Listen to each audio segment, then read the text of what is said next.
Hello. Hello, everyone. Hello.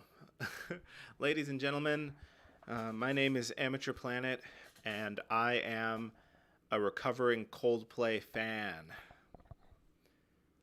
My history with Coldplay goes back as far as I can remember, almost literally. Not literally, but almost literally, as far back as I can remember. And as I'm sure you're all aware, a couple days ago, Coldplay released what I believe is their ninth studio album, Music of the Spheres. Now, look, I could do what I'm sure a lot of people are going to do and react to this album. And look, let's be honest with ourselves, it's probably not going to be good. I made the mistake of looking at the track listing, and there are honest to goodness emojis, all right? Emojis, ladies and gentlemen. Emojis as the titles, as the song titles. It's just an emoji. Um I'm not excited to listen to the album. So what I've elected to do instead is kind of go through my history my history as a Coldplay fan, because I feel like it's important. I want to do due diligence to the band. I honestly believe that they deserve I mean, look, I deserve, right? Like, they're one of the biggest rock bands in the world, literally number 10 on Spotify, which is ridiculous to me. They've been doing this for decades. Like, when I say deserve, I don't mean to say that Coldplay is like underrated or, you should. What I want to say is that Coldplay is good. Sorry, was good. Let me just put an asterisk there. Coldplay was good, and now they suck. And when they were good, everyone hated them except for me. I was the only Coldplay fan. I remember that part. I remember being the only Coldplay fan. Okay? Everyone hated them back then. They made fun of them, they mocked them, and they didn't deserve it then. They deserve it now.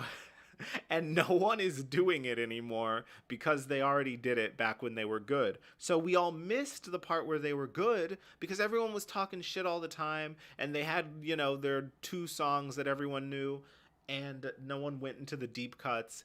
And now that they actually deserve it, everyone's silent. And I just think we need to bring Coldplay bullying back because this is not okay. I I I don't mean to sound so serious, but I can't help it. This is not okay and it needs to stop. I haven't listened to the album yet, and I will eventually, all right? But first, I just think it's important, instead of just skipping to the part where I go, "Oh yeah, yeah, yeah, the songs are bad, the album's bad. We all know it's going to be bad." I want to talk about I want to talk about the good. I want to talk about the times when Coldplay was good, when it was about the music, man. It was all about the music. Not like today. Anyway, as you can see over there, I've got. We're starting at the beginning, all right? I was not. I was a hardcore fucking Coldplay fan, all right? Now, don't worry. We're not gonna. We're not gonna. Sorry, I'm trying to figure out what to do with all this. We're not gonna listen to their entire discography. That'd be hilarious, but no, no one has time for that. I implore you, though, if at any point you hear a song that you like, that you're like, whoa, that actually does sound kind of good, listen to it. Listen to the song. Listen to the song, go back and listen to the album, listen to the EP, listen to the old school Coldplay music, all right? Um and don't judge them based on what they are doing now, okay? Coldplay to me is the Harvey Dent, because there are obviously people that have just never liked Coldplay. They have a style for sure, and honestly, the style was very indicative of the times. Early 2000s. mid 2000s, the rise of radio rock after grunge kind of fell off. Radio rock, adult contemporary music was on the rise. They took that wave and they were sprinting, all right? It was like if Jesus and Usain Bolt had a child, and then that child was actually four children that all grew up in London or in England somewhere. It probably wasn't London. Anyway, what I'm trying to say is that let me have this. Let me have this. Don't take this away from me. All right. We're gonna. This video is gonna be 70% me going through. I just want to explain to people so that when we get to the inevitable bad album, we have a more holistic understanding of how we got to this point. And it's not just, wow, Coldplay sucks. They didn't always suck, all right? I cut myself off before, but what I was going to say was that Coldplay, to me, is the Harvey Dent of rock bands. I feel like you can say that about a lot of musicians, but, they're the Harvey Dent... They're the Harvey Dent of rock bands. And I have my water here. I'm going to be talking a lot.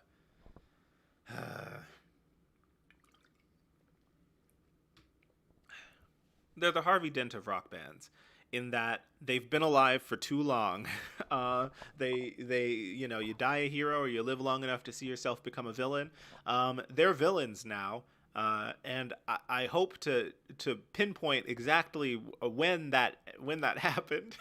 I feel like maybe Coldplay fans. I don't know. I haven't spoken to too many Coldplay fans, other Coldplay fans. Maybe I should. Maybe I should do that. Maybe that should be the part 2 to this live stream. Is doing that, but yeah. So here's what we're gonna do.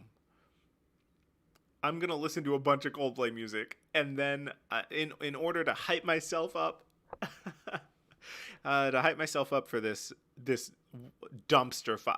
Maybe it's not. All right. Again, I haven't listened to it. I'm just assuming. I just want to make it clear that I am not going in with an open mind or an open heart. I am going in expecting this to be bad, but that's why I'm going to balance it by showing you that Coldplay was good, and they came out with good songs, and it all started here, all right? The Brothers and Sisters EP, 1999. That's right. We're not even starting with the albums. We're starting with the EPs.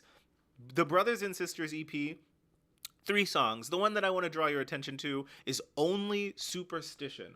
Only Superstition. It encapsulates so much of what I think Coldplay does really well. Very tight, effective songwriting, storytelling, that is, and vocals, like Chris Martin's voice, and again, this is in 1999, all right? He was youthful.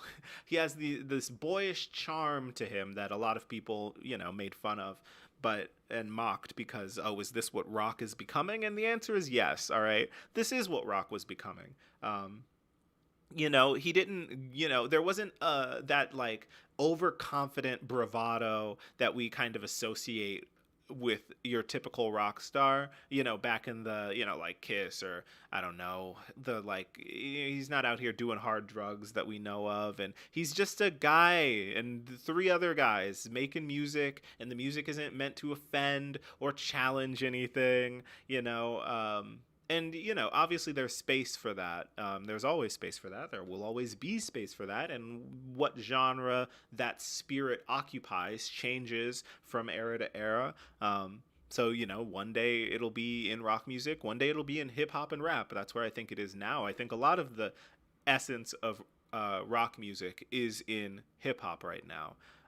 Which is fine. And, eventually rock will come back. Rock will rise again.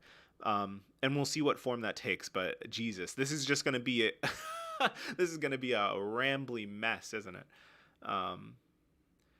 But yeah, I want to direct your attention here to Only Superstition off of the Brothers and Sisters EP in 1999, right? This was their first EP. This was the world's introduction to Coldplay. And Only Superstition is an incredible song. And I want to listen to it. I need to remind myself that Coldplay was good before I hear what they've become, all right? Listen to that. Yeah.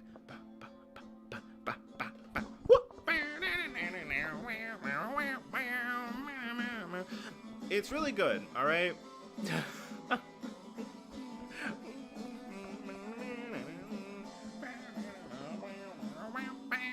I might edit this down. I might edit it down. I also hate editing. I hate it. That's why I never do it.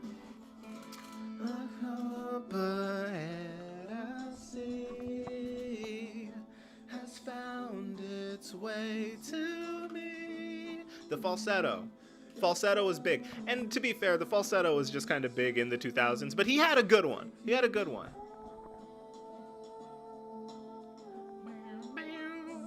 I sleep, but I will not move.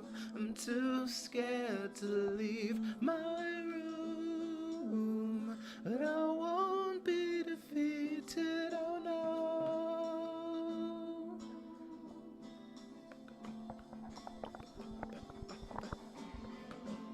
Hey, I don't know who's here, but we're listening to Coldplay. We're listening to Coldplay in order. I'm procrastinating. I don't want to listen to the new album. I want to listen to their old albums. Why can't they just release their old albums again? Why do they have to keep making new music? It's only superstition.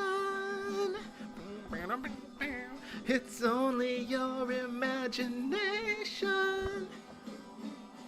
It's only all of the things that you fear and the things that you... Who? Hello? Oh, no. How do I see the comments? Hello? What is... Oh, hi. How's it going? I'm gonna live stream for a few hours, and then eventually I'm going to watch, or I'm gonna listen to this new Coldplay album. That's what I'm doing. That's what I'm doing today. And we're starting with Only Superstition. I guess I don't need to play the whole song, too. Listen, that's the song, all right? Literally off of their first EP. And what you can see is that they have a cohesion. First of all of the band members are present. They are all there. You can hear the guy playing that's something that just happens as you, and I don't know. I do think that Coldplay as a band, I guess I'm thinking more Maroon 5, right? Where you listen to Maroon 5 today and it's just like, aren't there supposed to be like 5 of these guys or something? What's going on with Maroon 5? But this is the brothers and sisters. The next thing, right? The Blue Room EP also came out in 1999. And here you see kind of what is beginning, or the beginning stages of what will become Parachutes. I believe that came out in 2000. Yeah. And the beginning stages of, you see the beginning stages of what will become Parachutes. A lot of the songs on the Blue Room were redone, retooled, and kind of remade for Parachutes, right? So we have Don't Panic, we have See You Soon, we have High Speed. All really good songs. And I think that in See You Soon, I won't play that now, but in See You Soon, we have a good amount of what I think Coldplay does really, really well early on in their career. And that is just really effective guitar work, very catchy guitar melodies. Just, it's very simple, it's very stripped back, but it's effective in its simplicity. And I don't think it gets like boring or anything like that. Like it's minimalist, but it isn't thoughtless, or effortless, I should say. And again, very indicative of I guess, like what will become the dominant genre or subgenre of rock in the early 2000s, at least in terms of radio play.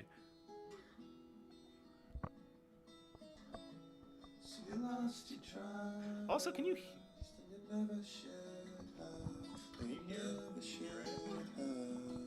Yeah, it's probably fine. But don't break your back if you ever say this.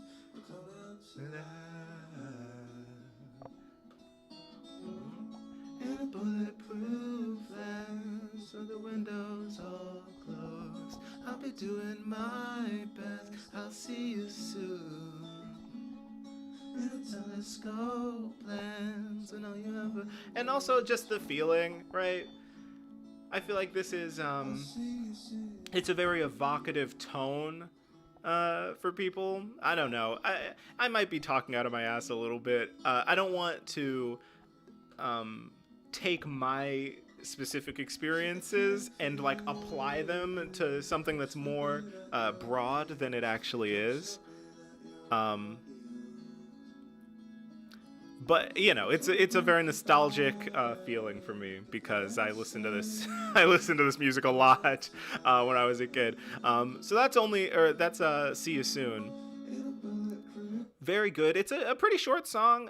It goes by really fast. It's just under 3 minutes long. And if you listen to Don't Panic, I think, one, they're wearing their influences on their sleeves a lot more. I don't think it was a surprise to anyone that Coldplay was basically trying to be a mix of Radiohead and U2.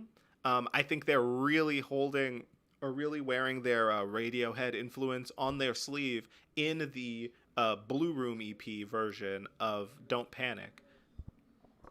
You can hear kind of whirring electronics. It's all very washed out in reverb. His vocal performance, comparing it to the version that ended up on Parachutes, his performance is a lot more lax.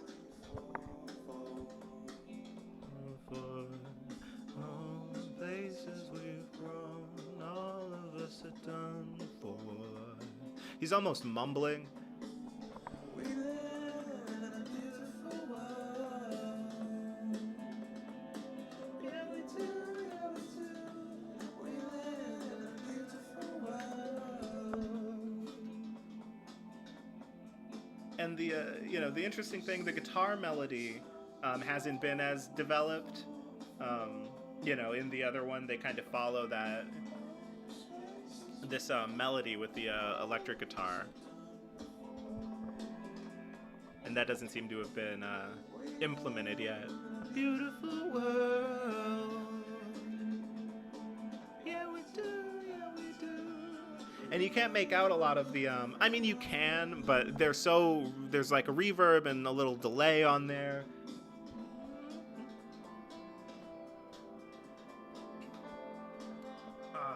Jeez. And in Parachutes, I would say like their strength, their greatest strength. Sorry, let me turn this off.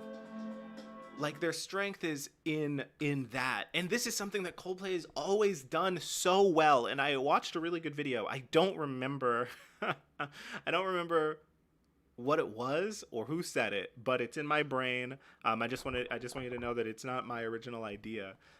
Just that transition, and we'll get to this later, because we are going through the entire not the entire discography, but I want to speak on all of it. And I started this, and gosh darn it, I am going to finish it.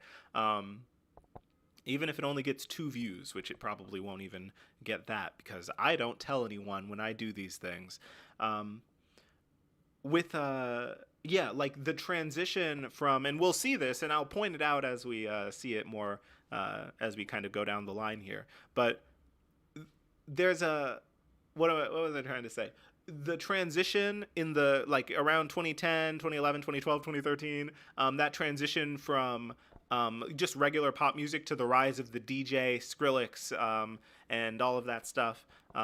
Coldplay made a pretty seamless transition, just right on over, because they were basically the core structure of their music has always been, not always, but like a good amount of the time and over a pretty large portion of their career has always been in instrumentation. Instead of choruses with vocals, the chorus of a lot of their music is an instrumental break or an instrumental fill, and he might be doing some ooh-ohs, some oh-ohs like on top of it. But the foundation is music, and that is what EDM is, right? The chorus is the drop. So it was really easy for them to kind of what's the word, to walk on over. That gap was very easy for them to bridge because it was basically what they were doing anyway. Um, and I think that, you know, you see the beginning stages of that here, where a good portion of the song, you know, this is the chorus obviously, but then after the chorus, we just get this really nice instrumental passage. I honestly kind of prefer the Blue Room version because I'm a snob. Um, but just something about that really wavy, reverby, delayed, um, like, I don't know, version of it. I just think it works a lot better to really just inject that sense of melancholy, and that's something that I've always really appreciated about this song. And again, this is one of their first songs, um, like released as a band. Um, and like the thing that, and even as a child, you know, I listened to this when I was in middle school, um, and just that sense of, you know, he's saying that we all and this is all very basic, I know, but you know, it was still very impactful, and I think they do it in an effective way. um, just that sense of melancholy, right? Kind of the lyrics at the beginning, the first verse: bones sinking like stones, all that we fought for, homes, places we've known, all of us are done for. And then the chorus: we live in a beautiful world, yeah we do, yeah we do. And that, I don't know. And this again is in 1999. I feel like, or I have a or I have a suspicion. I'm going out on a limb here, or whatever.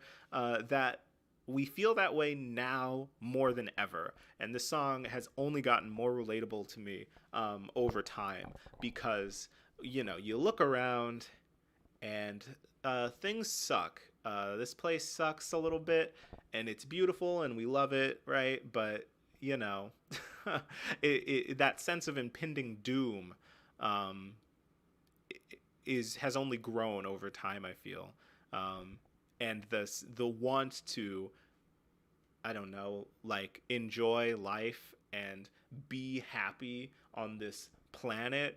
And it's all so great. Like the idea, it's great on paper, right? But then in practice, it seems like we're really screwing ourselves over. And I think that sentiment is just so relevant.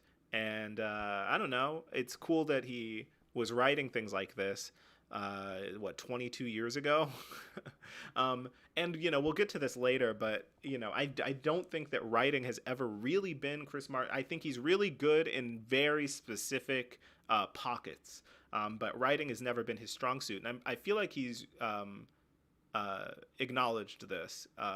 You know, he is very, I think, humble, which is weird, and we'll get to that later. Maybe he's very humble, it seems.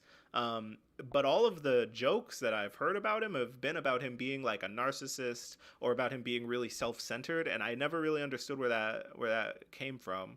I almost feel like the joke is that we know he's not that, so wouldn't it be funny if we portrayed him as being something that he is very clearly not? But you know, you can never be too sure. Anyway, so yeah, that's the Blue Room EP. We have Don't Panic, See You Soon, High Speed, all end up on, here, let me give High Speed a heart as well, all end up being on Parachutes. And then we start getting the singles campaign for Parachutes, right? The Shiver EP. Shiver is on in Yellow, obviously. We all know Yellow, and Trouble. Very nice to see, and we even get like, you know, Brothers and Sisters on, and then Don't Panic again, even though that was in 2001. So now we can move on. I honestly can't even believe I'm doing this. This is gonna take for fucking ever, but we're sticking with it. Now we can move on to Parachutes. Parachutes released in 2000. And this is before I started getting. This is before I was into Coldplay, like officially, I guess.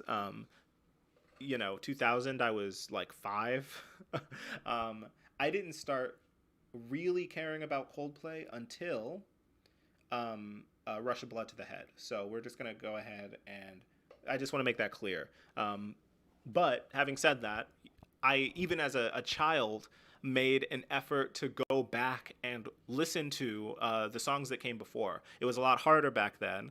You had to steal the music from the internet. And I, learned how to use LimeWire, typed in Coldplay, and just started just. I don't know what that was. I was slurping up all the. Anyway, we're gonna talk about parachutes now. And yeah, parachutes. Like I said, they really build upon this what I feel is a very strong atmospheric kind of sense, atmospheric like tendency, or like they're really good at evoking an emotion through their music. Geez, it's like a texture or like a mood here. Let me just play a song and maybe that'll explain it. So something like Spies, which is one of my favorite songs off of this album, right? This is the album with Yellow on it. And I think it's fair to say, well, honestly, no, I don't think it's fair to say. I think that a lot of their strongest songs are on this album. So if we start with like Spies, right? We start with that kind of whirring, like synth, sets a good tone. We get the acoustic guitar. Oh, thank you, Fatima. I'm glad you were able to stop by. Right? We get that very simple acoustic guitar. You awake to find no peace of mind. I said, how do you live as a fugitive down here? I'm not just gonna sing the whole time. This isn't karaoke time, but I just love this song so much. I said, what do you know? You show me the right way to go. And the spies came. Right? So the spies came out of the water. That is, for all intents and purposes, the chorus? Right? But obviously it doesn't sound like a chorus. It's not big and, but that's because, as we'll see in a second, the chorus is an instrumental passage, not a vocal one, right? Because they're all spies.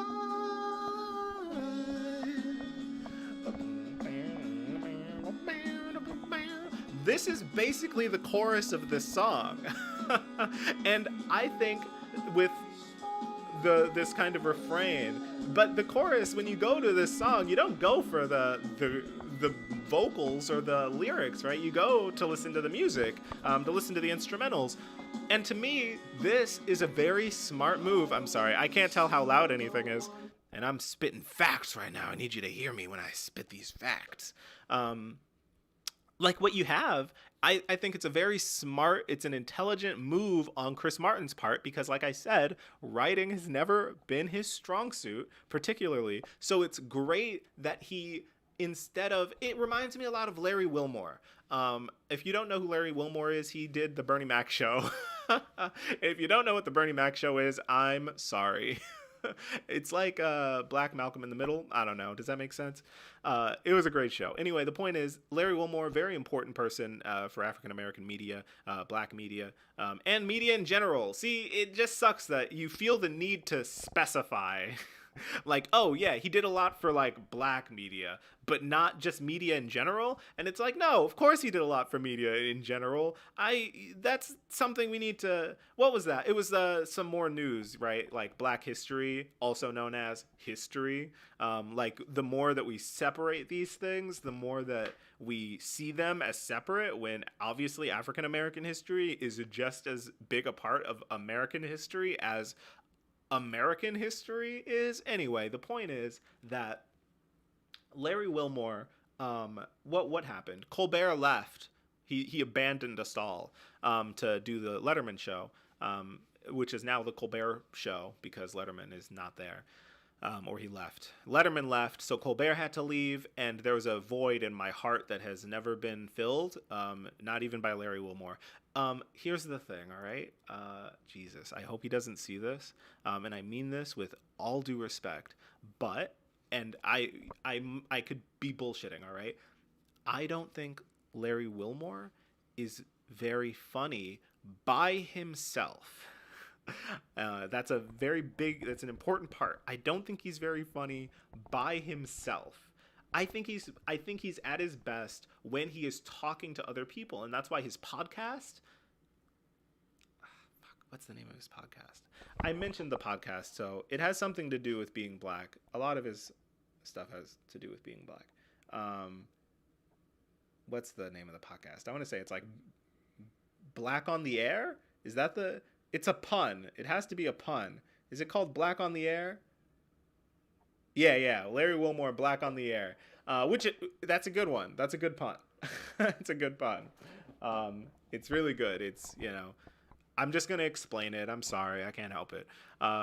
It's a good mix of back on the air because it's a radio thing, and then black on the air, like being black on the air. That's good. But yeah, he did the show. He stepped in to take over from Colbert, and his show. I am forgetting the name. Was it the Minority Report? I want to say it was like the Minority Report. It was something about being black. Let me just. I'm sorry. I have to do. I don't want to not say the Larry Wilmore Minority Report. That's what I'm pretty sure it was. Minority Report. Yeah, the Minority Report with Larry Wilmore. Yeah. Okay. Gotta trust my memory. But he did the Minority Report with Larry Wilmore, and I was worried. I was like, is this going to be like a Jon Stewart type thing? He did what I think is an incredibly smart move for him, which is make a panel-based show. He played to what I perceive to be his strengths. Interacting with other people and really bringing out comedy within the conversation, right?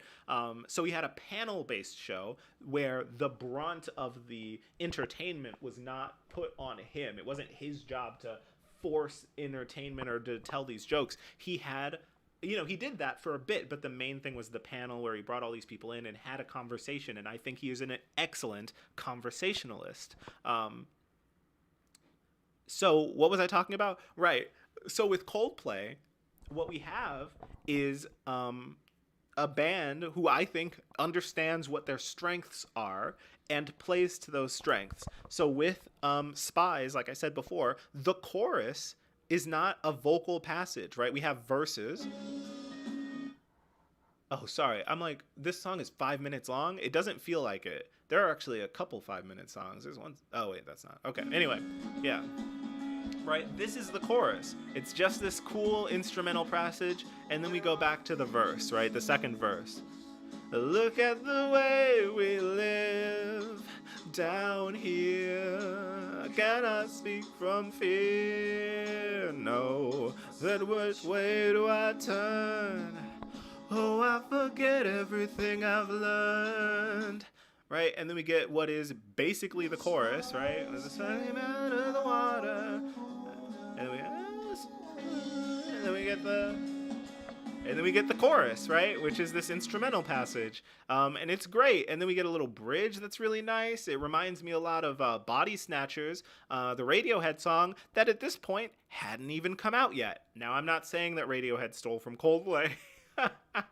Yeah, that's right. Radiohead stole from Coldplay. That's the hot take, no. But it reminds me a lot of the bridge on Body Snatchers, which, like I said, hadn't come out yet. That was on In Rainbows. And this was 2000. So it's like you look at Spies, and again, it's just a very dense atmosphere. That's the word I was trying to say. Atmosphere. They're really good at building this atmosphere. And it's an atmosphere that I think is very unique to Coldplay. It might have its roots in OK Computer, or, some stuff by U2. Definitely some stuff from U2. But I do think that in mixing those two things, they create something that is unique. And I think that's a lot of what music is and just art is, right? It's kind of building on what came before, but doing it in a way that's unique. And sometimes the uniquity of the art doesn't come from what you add to it as an individual. It comes from the influences that you mix, that you put together. So when you put together U2 and Radiohead, you get something that is unique to the person who is doing it. And they definitely have quirks. There are definitely ways to mix Radiohead and U2 in ways that don't, or in ways that involve like sung choruses instead of instrumental, like more instrumentally based choruses. But yeah, that's just something that they do a lot. And obviously the piano rock, right? If we listen to a song like Trouble, like the piano is a pretty core staple. And the mix of geez, like okay, listen to this. I was gonna call it a drop, but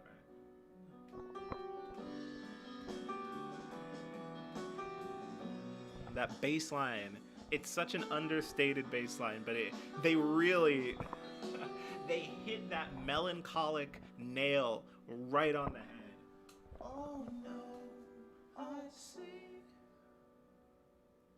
a spider web is tangled up with me, and I lost my head. Thought of all the stupid things I'd said. Now, even in this song, right, where there is a chorus, and this is probably why the songs are so long, a more traditionally structured song would probably be a little shorter, closer to like 3 minutes than 4.5. But we have these verses, right? And I guess technically this would be the second verse. But we break up these verses with these instrumental passages. And the instrumental passages are good. I really like the bass line. I like the piano melody, and it really sells that but it's a uniquely structured song, I think. Right. So you have the chorus. The verse. This is the second verse before we've had a single chorus. And then and I never meant to do you wrong. And then we have the chorus, right?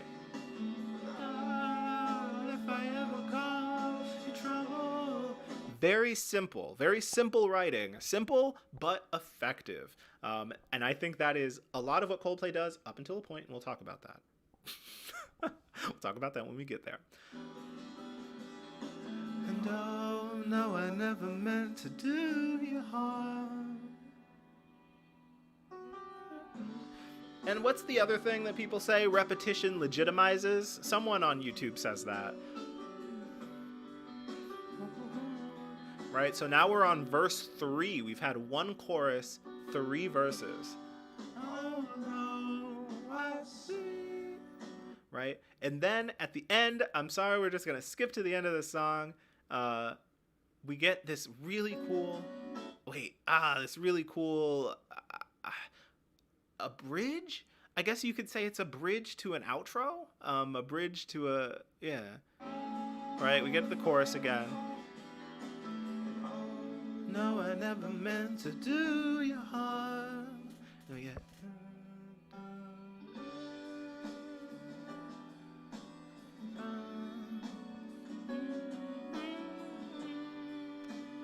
And again, it's a very wavy, kind of very reverby. It's almost like they took what they were doing on the Don't Panic mix of... or the Don't Panic cut... Or, sorry, the version of Don't Panic that they had on...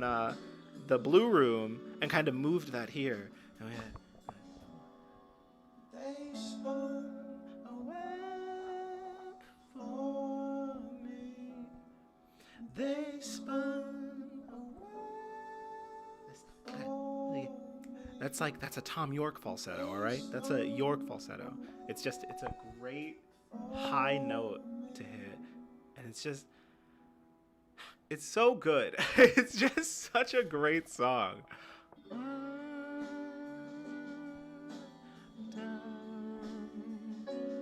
Right, back to the instrumental passage. And again, I do think that that's just an important part of understanding kind of what Coldplay does really well.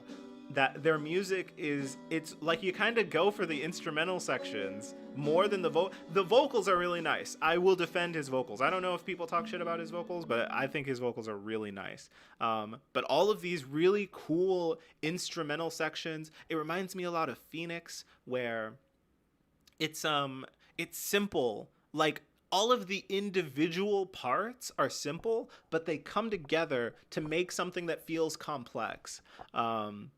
and I like it. It's so good. And yeah, so that's Trouble. I'm realizing that this format is very chaotic, and I don't know if it'll be enjoyable to anyone. But we're 40 minutes in, and we're gonna stick with it. So yeah, so that's something, and I think that on Parachutes specifically, they really explore that in a lot of different ways. They kind of do the more rocky stuff. That's what Shiver is. Spies, it's just they explore that atmospheric quality. Then you have something like Sparks. Now, the two things early Coldplay does really, really well: acoustic guitar ballads and piano rock songs. So I would say Trouble is an example of one of their better piano rock songs. Then we've got Sparks, which is to me like the I don't know. This is one of my favorite Coldplay songs still to this day. I guess they're not making it very easy to say that, or very hard to say that. Right, very simple, very nice bass line. The main part is just this chorus, right? This is still the verse. I promise you this. Just really good, like, I don't know, like when you want to walk on the beach and it's like, am I just saying that because that's what Yellow was? Probably. But hey, they knew they knew the right location, I guess, for the music.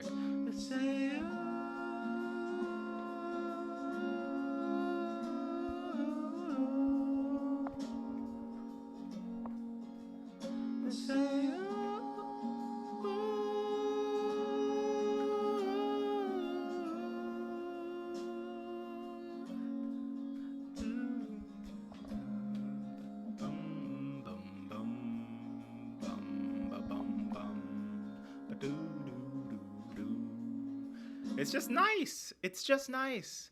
It's nice. It's nice music. All right. So that was. What are you? Oh, you, Arthur. I see you. I see you here. What are you doing? You're not even here. Did you just show up to post that emoji and then leave? We're talking about Coldplay. And we're doing it live because I don't know how to do it any other way. When I'm not live and I'm just sitting here talking to myself like some sort of asshole, I can't. I don't know how to do it. Also, I'd feel the need to edit it down, and I don't want to edit it down. Editing is work, and I don't have time for that. All right, I have time to spend 4 to 5 hours going through Coldplay's entire discography. I do not have time to sit down and edit a video together. All right. So that's Yellow. I mean, Parachutes. I guess we could talk about Yellow, but honestly, I don't want to.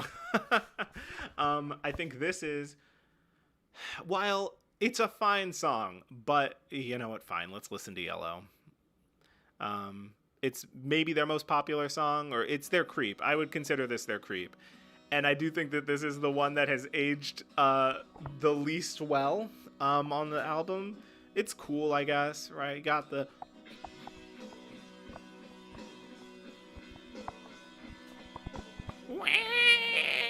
And it's like, that's interesting. I do think that it's maybe kind of taking from the old grudge era and putting their own little spin on it. But again, and I won't say this for every song because I do think that it becomes obvious the more you hear it. So this is the first verse, right? But if you remember, and I do think that this is something, I'm not going to say it's unique to Coldplay. It's definitely not unique to Coldplay, but it is something that they do. It's when I say it's unique, keep your secrets. I don't even know what that means. There's a little bit of a delay to what is it? I don't know what you're responding to. Also, it doesn't show you as being here, even though I guess you are. That's interesting. Anyway, yeah, like it's something that, happens so much that I don't want to bring it up every time it happens, but it happens so much. And it's like, one thing about Yellow is, again, in that typical Coldplay style, the bridge of, or sorry, not the bridge, the chorus is an instrumental break, not a lyrical break. Like there are no words in the chorus. Wait. Sorry, someone's. No, they're not. Um, Sorry. I guess technically the chorus would be right.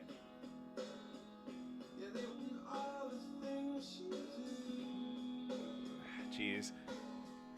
And it was all yellow. Oh, right. Second part of the. Okay, so we get this build here. Drums come in. Your skin. It's like, so technically this would be the chorus, right? Like this would be the chorus, but it's like I feel like there's an argument to be made that this isn't actually the chorus. This is the pre-chorus, and then this is the chorus. And it's an instrumental chorus instead of a vocal chorus, and that's just the pre-chorus that builds to the chorus, right? And it's like, even though I'm gonna say something that I don't even know if I believe it. Okay, I don't even know if I believe what I'm about to say, but I'm gonna say it. We're gonna put it out there. And then we'll see how much I have to walk it back after I say it, and that will determine the extent to which I believe the thing that I am about to say. I don't even know how controversial this is. I feel like it's controversial, but maybe it's not. Maybe it's not a controversial statement to make. I'm going to take a sip of water as a dramatic pause, all right?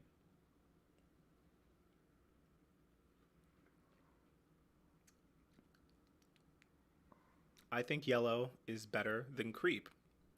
I think as far as Creep songs go, I think, songs that become bigger than the band themselves, honestly, maybe Clocks is their Creep, but it's somewhere between Clocks and Yellow. One of those songs is their Creep, and I think Yellow is a better song than Creep.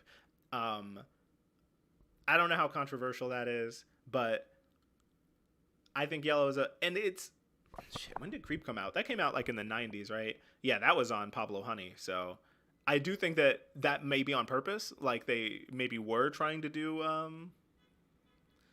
a kind of Creep parallel, except for as a love song or whatever. I think the lyrics in both songs are very cringy. One is just like it's like if a Labrador retriever wrote a love song. Like it's so just, you can see the hearts in his eyes as he writes these lyrics. It's just like, Jesus Christ. And that's fine, nothing wrong with it, but yeah. It's very basic. It's a very basic, simple depiction of love, which is fine because the music really just it's there for a second, right? But I don't know. It's an interesting musical choice, I guess. Just here. Not there. Here, right? It's like, yeah, this sounds like some James Blunt type beat, right?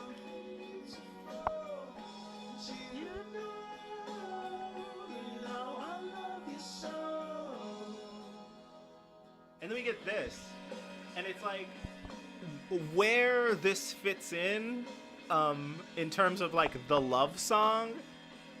I don't know. But I like it. I think it's cool. So it's like, that's Parachutes, right? If you want to go back and listen to Parachutes, I would say there are just so many good songs on this album. Frickin' Don't Panic, Spies, Sparks, Trouble, High Speed, We Never Change, all bangers, all really good. Okay. So let's see. If we go back to the singles and EPs, this is when we start getting more to this is about when I started getting really into Coldplay, right? And you know what? We're just going to skip. Actually, I went all the way back here for no reason. We're going to skip straight to the album here. Rush of Blood to the Head in 2002. So 2 years later, on that Tyler, the Creator schedule, we got A Rush of Blood to the Head. Now, A Rush of Blood to the Head this is when I started. This is when I knew Coldplay, all right? So I was 7 or 6 for most of it, 'cause my birthday is in December.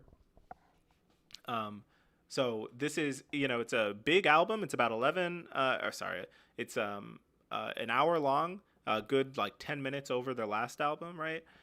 Only one extra song, so the average length of the songs has gotten longer.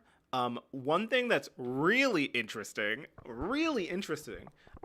is that the most popular songs, Clocks and The Scientist, are both 5 minutes long. They're 5 minutes long. Clocks is 5 minutes long. That's so bizarre to me. I feel like when I don't know. I can't say that anything about you, but I feel like I remember that song being a lot shorter. um, so it's like here is where they really kind of dive into um, their piano rock, um, not phase, because there's a lot of guitar stuff on here too, and really good guitar stuff. But I think this era of Coldplay is mainly because of Clocks, right? Maybe we should just get that out of the way.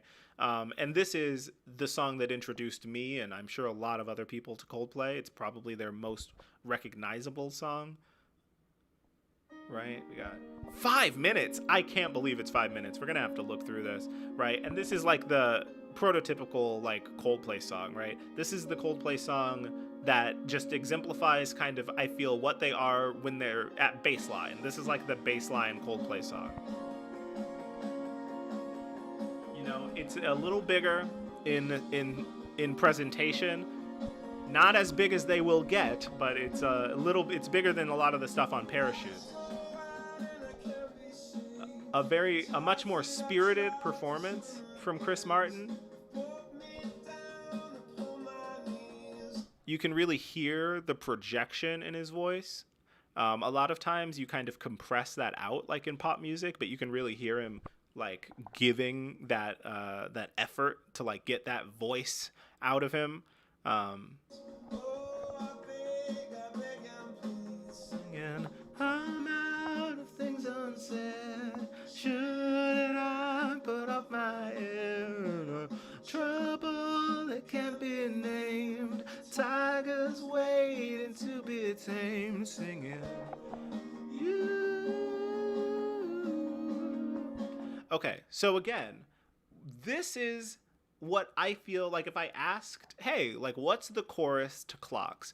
People would probably go, you. And that's the chorus, right? Again, I see these as pre-choruses that then lead to the actual chorus. Now, maybe there is like a musical term for this that I just don't know. For what happens is post-chorus, right? But, right, we have the chorus here. And then it goes to another instrumental passage, right? That lasts for about the length of a chorus, before going to the next verse. This is what we come to Coldplay for. I do think that the instrumental passage in Clocks is a little more basic than a lot of their stuff on Parachutes. It's a lot more streamlined, and maybe that's because it was their big radio single. But Jesus Christ, if it didn't, I think my roommate just got back home. If it didn't get a lot of radio play, and that's where I saw them for the first time. As a matter of fact, here, sorry, I'm gonna have to explain a few things to my roommate. I will be right back.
I just realized that I didn't mute my mic. Did you hear me arguing with my roommate? Did you? Probably not. Maybe. I hope not. This mic is it's a good mic, so you might have. Anyway, what was I talking about? Clocks. Yeah. So I think like that's the chorus, right? The chorus is, and it doesn't. I don't think the individual parts are a little too simple and sparse. I don't really feel like they come together to make something that feels more complex. It's very straightforward. But what I was saying is that this was my introduction to Coldplay. It was Clocks, and I remember, listening to the radio. I didn't get to choose. I got to choose the radio station a little bit. I was really quick on the draw with the radio station thing. I recognized the numbers on the radio, and I was like, I want that one, really early. So I got a good amount of radio time, even when I was a child, when I was like 7. And every time we would turn to the radio station that I liked, it was an adult contemporary kind of soft rock like radio station, and I guess I'll just skip to the right. This is what I would hear right every time. Like, ooh, what's that? What's that? And then it fades out, right? And it's like, what? Wait, what was that, right? And then you wait for them to tell you, like, oh, and that was Coldplay with Clocks. But they never did. They just never said. Like, it would fade out. Maybe they just assumed, you're an adult, you know what the song is. But it would fade out, and then they just wouldn't say anything. It would just be like, on to the next song, or like, just, 96.7. Like, and that was it. And that was, so I was on a mad hunt. I was like, I need to listen to more radio so that I can figure out what song that is. Maybe they'll play it again, and I'll hear it, and maybe before or after, and every now and then they'd play it, but most of the time it was just listening to that tail end. But when they did play, they would never preempt it with "This is Coldplay, Clocks," right? It just came on, and it's like, that's it, that's the song. And then they would play all the way through, and I would wait, like, come on, tell me the name, give me a name, and then they just wouldn't give me a name, and the song would be over. So you do the next most logical thing when you want to find a song and you don't know what the song is, right? You start typing lyrics in, like you try to memorize the lyrics and you type it into Google whenever you can, because I didn't have consistent internet access when I was a kid. You try to figure it out, right? And it's just like, tigers, something about tigers, like something about, like what, geez, like what lyrics do I need to get the name of this song, right? The name of the song is fucking Clocks. Do you know how many times he references clocks in a song literally called Clocks? Let's see.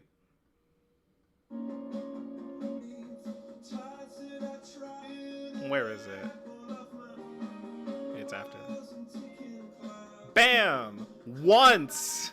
A minute and a half into a 5-minute song, he references Clocks once.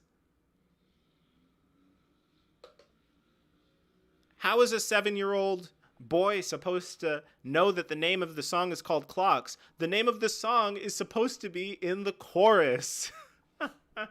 At least that's how I understood music to be at that time. If you wanted to know the song, you wait till the chorus, you get the chorus, you type it in, and there it is. That's the name of the song, right? Not here.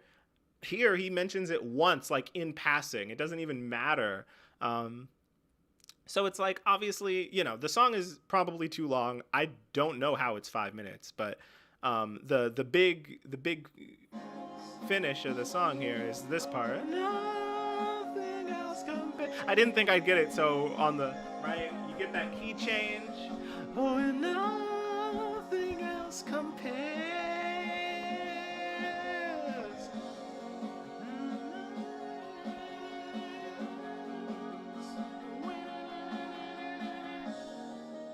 Right, and back to the beginning, right? And we still have 2 minutes left.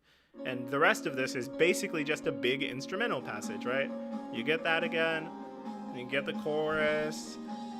Home, I wanted to go. Right? And it's just that for, 2 minutes. I wonder if there was a very, No, there was a very heavily edited down radio version. So it's like, yeah, there's the clocks. This is technically where my Coldplay journey started, and I think they made a really good first impression. Now, granted, I was 7, but also, I don't know, this was a pretty popular album, and it was a pretty popular song. It got a lot of radio play. That wasn't me. That wasn't my 7-year-old fingers dialing a phone to a home phone, to a landline to call into a radio station. I'd like to hear clocks again, please. Thank you. Like that wasn't me. Adults liked this. And I think it was good. I think it's a good song. If we look at, something like The Scientist, right? This is probably their most basic song, just like, straight piano. Again, 5 minutes long. It actually manages to be 2 seconds longer than Clocks somehow. And I'm trying to remember what the chorus of this one is, right? Like, we have this one, right? Yeah, we all know the song. Very basic piano song. Nobody said it was easy. Oh, it's a... Oh, sorry. I thought we were somewhere else in the song. But then we get... right? And I guess technically that's the chorus. There isn't as strong an instrumental passage in this one. But we do linger on the instruments for a bit, and then we get like halfway through the second verse, right? And it's a journey, right? Now the best songs off of this album to me are obviously, we got A Rush of Blood to the Head, 5 minutes and 51 seconds. Right, the title track, all the way at the end.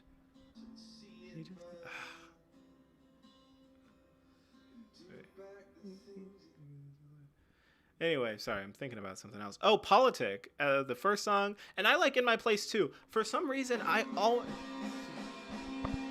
another 5-minute song. There are like, what, 1, 2, 3, 4, 5, 6, 7 5-minute songs on this album. And that's wild to me. That is absolutely wild to me.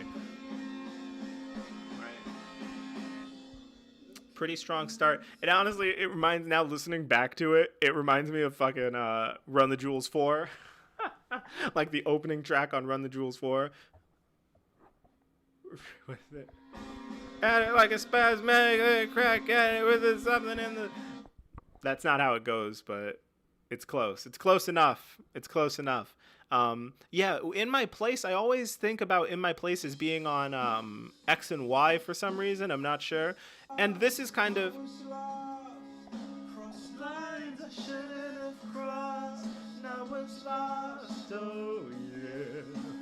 Right, and this is kind of that...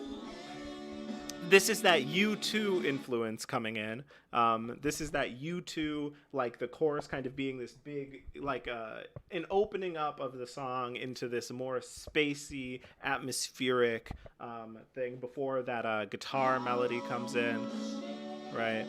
And this is a chorus, right? But again, even the songs that have more standard chorus structures, they always make room for a pretty lengthy instrumental passage. And I'll be honest, like, it does pad out the songs, but like I said, when you're listening to Coldplay, you come to Coldplay for the instrumental breaks. And then we get back to the verse. So it's like, I feel like this is their second album, right? Their second studio album. And it is a much more, it's a bigger album in terms of the kind of rock elements of things, but it's also a much more stripped back and intimate album in terms of the piano side of things, right? Songs like Clocks or The Scientist or even Green Eyes, right? Just kind of a jangly little love song. It's almost like an interlude, like, honestly. It shines upon you. Sounds like he did this in one take, just by himself in the little studio, right? And it goes somewhere.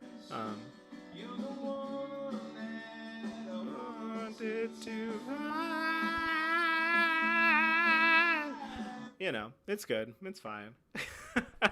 It's a fine track.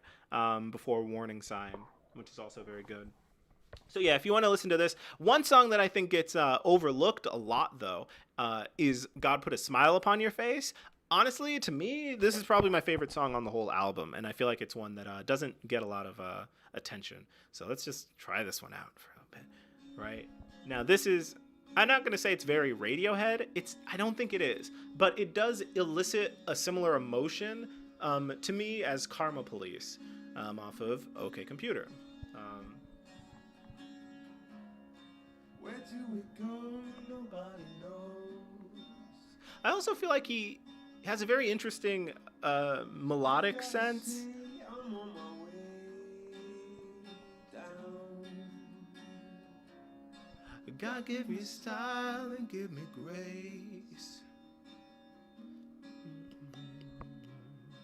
God put a smile upon your face.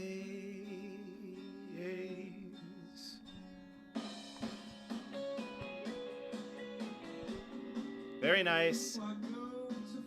Let me get verse 2.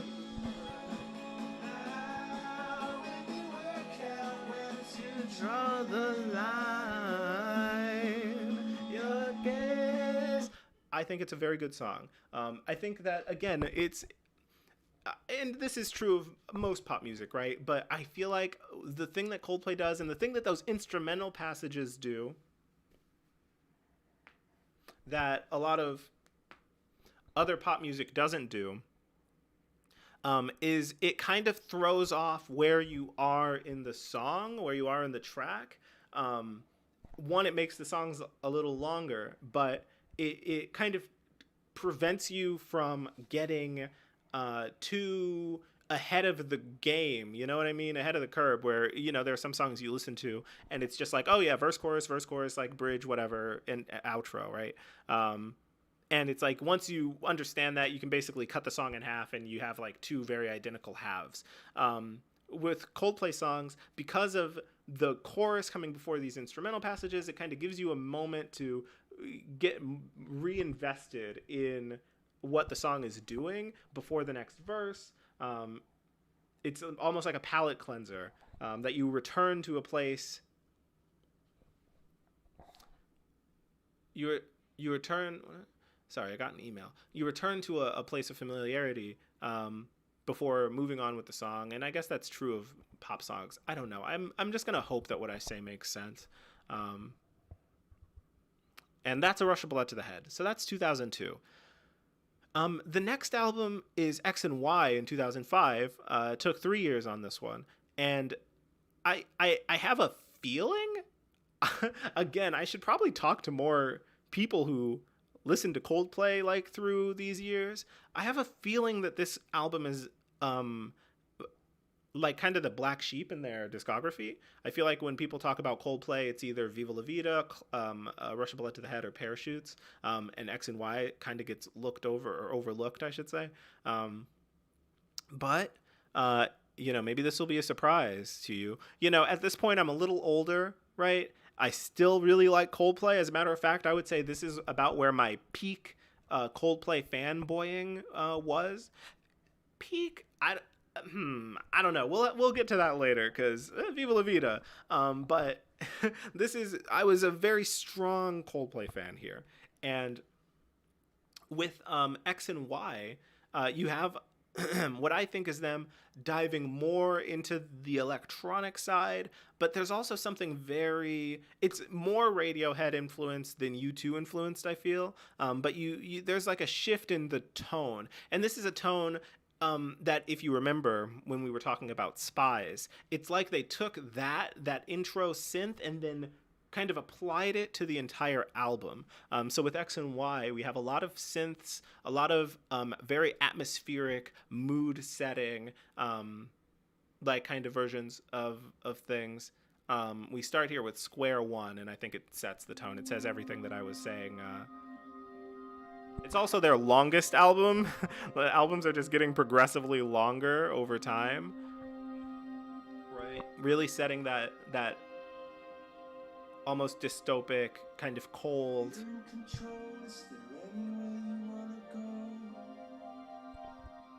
Right? Lots of pads. Um,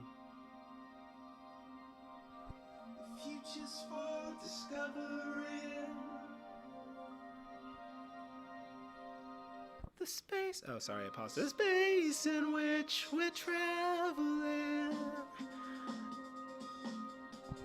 Right, and then we get another chorus, and then he goes.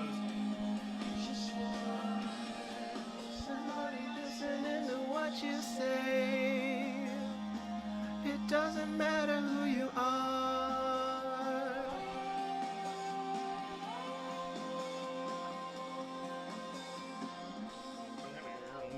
Again, good bass line. Lots of really good bass lines. I feel like they are pushed too back. I feel like they should bring those bass lines forward a little bit.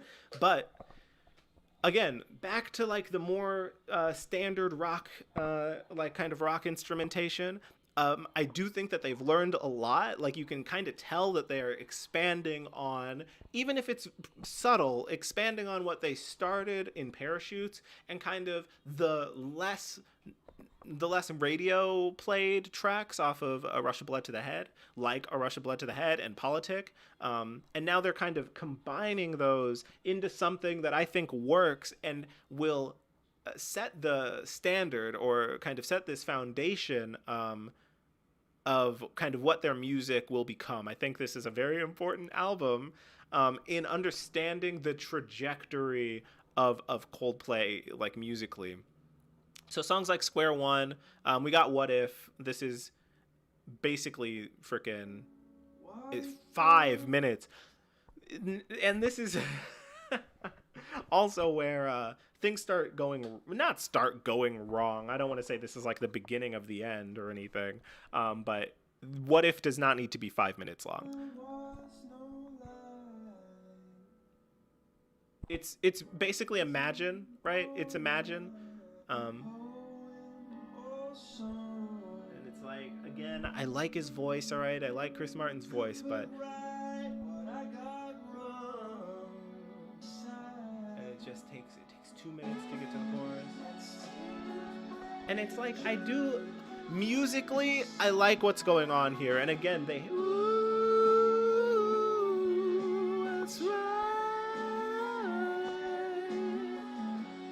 And you know what? If you can hit the note, then hit the note, all right? Like, sorry, I'm still dancing to the song even though it's not on anymore. If you can hit the note, then hit the note. But I do think that 5 minutes is a long time. I do really like instrumentally what's going on, but I think the melody gets a little repetitive, the core melody of the verse. Now, this is this is where I should say one of, and I should just say that I do really like Coldplay when they get into their like just rock like bag. They don't do it as often anymore, and they do it progressively more before you're just kind of dropping off of it entirely. But we get like songs like White Shadows, which I think is a really good Coldplay song. I don't remember it being 5 minutes and 30 seconds long, but it's a good song. Right? I think here, again, I'm just gonna have to say this a million times, but they really do push the guitar melody as kind of the instrumental break between verses. Like that's just a thing that they do. Now that I'm kind of looking at all of these songs in succession and like thinking about them more, it's definitely something.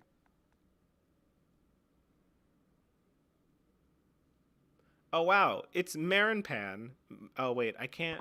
Jeez, I can't speak in the chat until I have to do it on my phone. So I'm just not going to, so that I don't like look at the. Hello, Marinpan.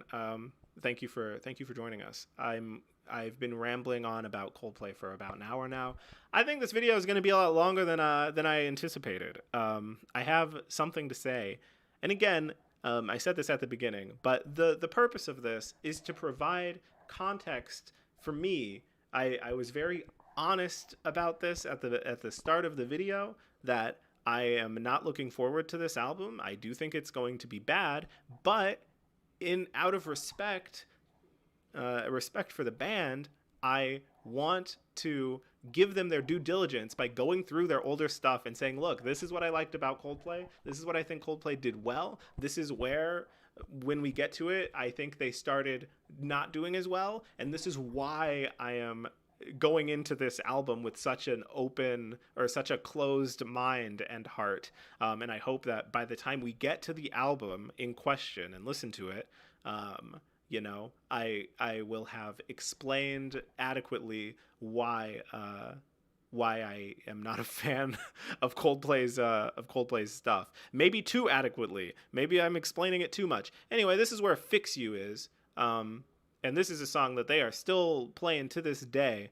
And it's wild to me that Fix You is shorter than like how it's still almost 5 minutes, but it's shorter than What If. It's shorter than a lot of the songs off of A Rush of Blood to the Head.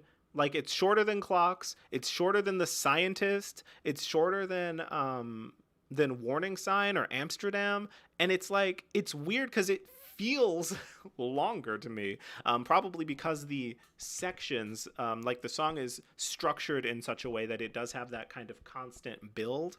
But it's like, you know, we start kind of very low. We know the lyrics. When you try your best and you don't succeed. When you get what you want, but not what you need. It's very, you know, when things are up or down, when things are down and you want them to be up, when things are left and you want them to be right, you know. But if I'm being very, very charitable, there is a universality to the themes that yada, yada, yada, you know. It's like we've all had things not go our way. And in 2005, how old was I? Like... 5, 10.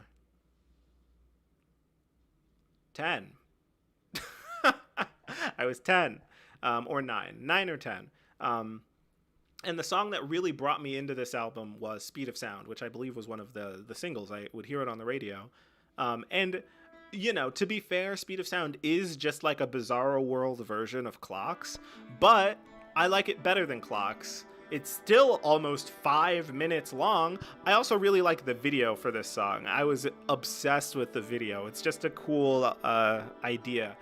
This was also around the time I started really getting into Coldplay's music videos. They had a lot of really creative, like funny kind of music videos that, again, didn't take themselves too seriously, and kind of joked around with their personas. How long before I get in? Before it starts, before I begin? How long before you decide? Before I, like, legit haven't listened to this song in years. Where to? Where do I go? If you never try, then you'll never know. How long do I have to climb up on the side of this mountain of mine?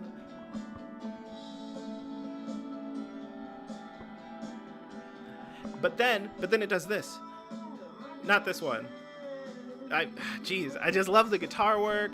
Again, the bass lines are very understated, but I think they work really well. I guess we're gonna listen through to the chorus. You're hot, then you're not. You're play that you're. Oh yeah, that's true. Katy Perry. It's weird because scream and shout are not opposites. So she really broke the.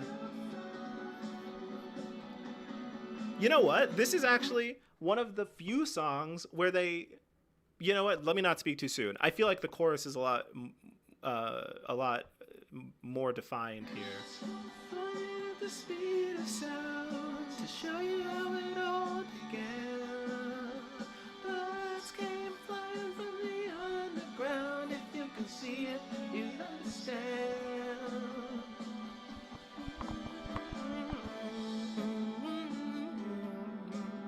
Right, and it's very similar to Clocks, but I do think the elements of the song come together like usual, and I feel like this is true of all of Coldplay's best songs. The individual elements of the song are simple. but they come together to form something that is more complex, or at least it feels more complex. And with Clocks, I feel like the elements came together to feel something that, or to create something that feels pretty simple and one note. Whereas this, I feel like there's a much spacier atmosphere. That's kind of a theme on this album, space and like that kind of reverb soaked, a lot of pads, a lot of more atmospheric. Yeah, Justin, your favorite band was Coldplay? Wow. Yes, me too. That's why I'm doing this. It probably says in the title, I don't remember what I named the video. But eventually I will be listening to the new Coldplay album. But I just don't want to, and am going to put it off as long as possible. By reminding myself of what I liked about Coldplay in the first place, so that I can be viciously and aggressively disappointed when I don't get any of what I wanted from this new album. So yeah, we're talking about Coldplay. We're on X and Y now. I talked about parachutes and clocks, and now we're on X and Y. So if you have a favorite track from X and Y, I'm talking about, and you know, if you were a Coldplay fan, like maybe going over.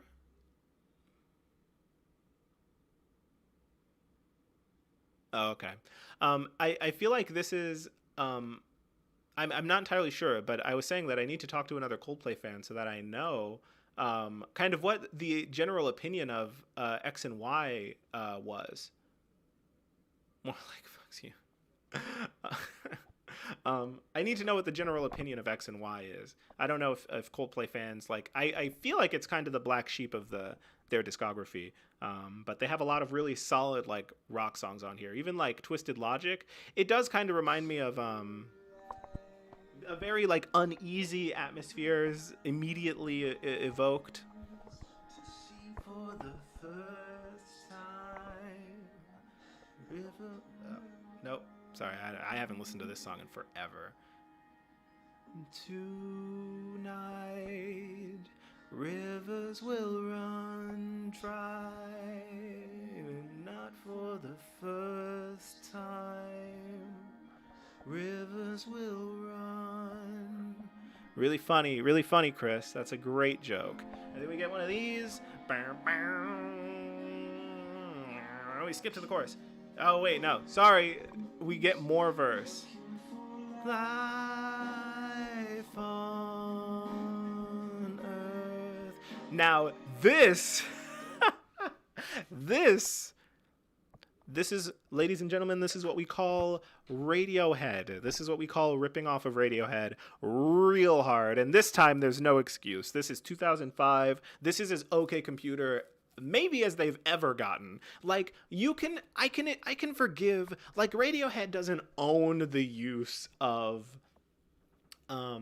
Radiohead doesn't own the use of like pads and like using like atmospheric like electronics to build like a tone that feels like desolate and all that. Like, they don't own it, but they almost kind of own it. And this guitar line, that's OK Computer. And look, there's nothing wrong with being inspired by one of the most. You skipped over X and okay. Well, that's thank you, Marin Pan. Living the Vida Loca. You mean living the Vida La Viva? Living the Viva La Vida Loca? Viva La Vida Loca? We're not on that album yet. That's the next album. But yeah, see, that's what I mean. I feel like a lot of people skipped over X and Y. And yeah, this is Radiohead. They got this from Radiohead, and that's fine. There's nothing wrong with being like, oh yeah, they were obviously inspired by this. It's just that as soon as I hear the guitar, I'm like, oh, did they sample a Radiohead song? But I don't know. They do it well, you know. It's still obviously Coldplay. And I do like it when they, you know, have a little bit more of a go backwards, but then you go forwards again. You go backwards again. I like it when they, what's the phrase for when you are, they get a little energy going, It's like Andre 3000 said to John Legend, you got to step out from behind that piano and show them what's going on, all right? Like with what songs like fucking What If, probably one of their long or worst. I don't know. I don't want to say it's a bad song. Jay-Z. Oh wait, we'll get to that later. But yeah, I like it when they're a little harder, a little more rock oriented. And I feel like there was a lot of really solid rock songs from Coldplay that unfortunately a lot of people probably just didn't listen to. I think like Justin, what we like to call in the business, we call them fake fans. They're fake fans. That didn't just obsessively listen to everything that Coldplay did back in the early 2000s when they were literal children, like I did. We call those fake fans in the business. I don't mean to throw jargon at you, but that's what we call them. Right. So this is X and Y. And obviously they're like breaking records. They're selling a fuck ton of copies and song sales. And if I had done like research before pressing record, I'd go in there and I'd start talking about the album sales and all of that. I used to know all of this information because I needed it when I was defending myself from people who didn't like Coldplay. But yeah, lots of solid songs. Recommendations off of X and Y, Square One, White Shadows. Oh, Talk. We haven't even talked about Talk yet. We'll talk about Talk later. You know what? Fuck it. X and Y. Listen to X and Y. Speed of Sound. Do I remember? I don't know if I remember Swallowed in the Sea. Let me.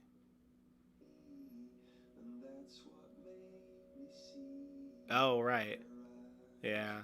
Look, I'm not a fan of Chris Martin's love songs. Yeah.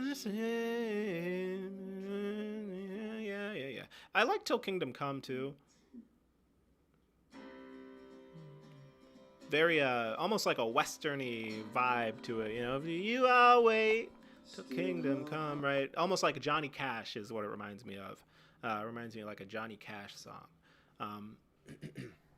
So yeah, I'm sorry, I want to listen to Talk real quick. So good. And it's like, this is what I mean. Like, this is something that was probably had its roots in something Radiohead did, but they took it and made it their own. I don't remember this song being 5 minutes and 11 seconds, but apparently it was. And there were 2 versions of it. I wonder if I can find Talk 2 and we can look at the difference between Talk 1 and Talk 2. This is the gripping content that you all subscribe to this channel for, I'm sure. The difference between Talk 1 and Talk 2. Oh, brother, I can't get through. The video for this is absolutely ridiculous. I fucking love the video for this. To reach you, cause I don't know what to do. Oh, brother, I can't believe it's true. I'm so scared about the future, and I wanna talk to you. No, I wanna talk to you.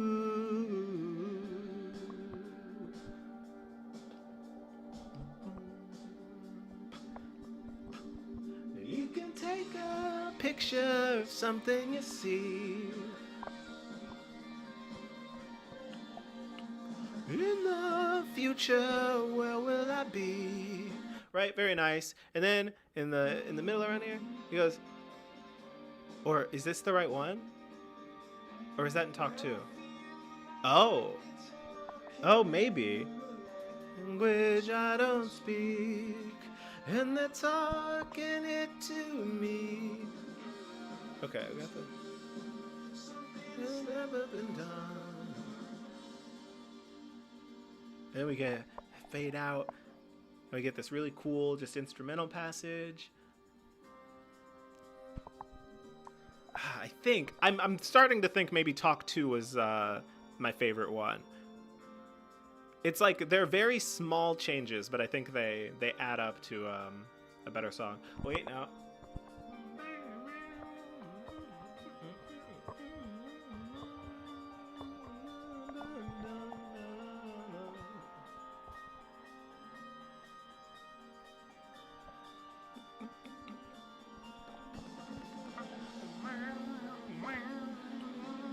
You know, back in the early 2000s, or I guess at this point it's the mid 2000s, yeah, things were just, it was a simpler time. This is all you had to do. This is all you had to do to get me to like the song. Going but you wanna talk. Okay, sorry. Now I need to listen to I'm going to see about Talk 2 cuz there was another version. I want to see if they have it on Spotify. Talk 2? Talk was it Talk II? Here, let's see Coldplay.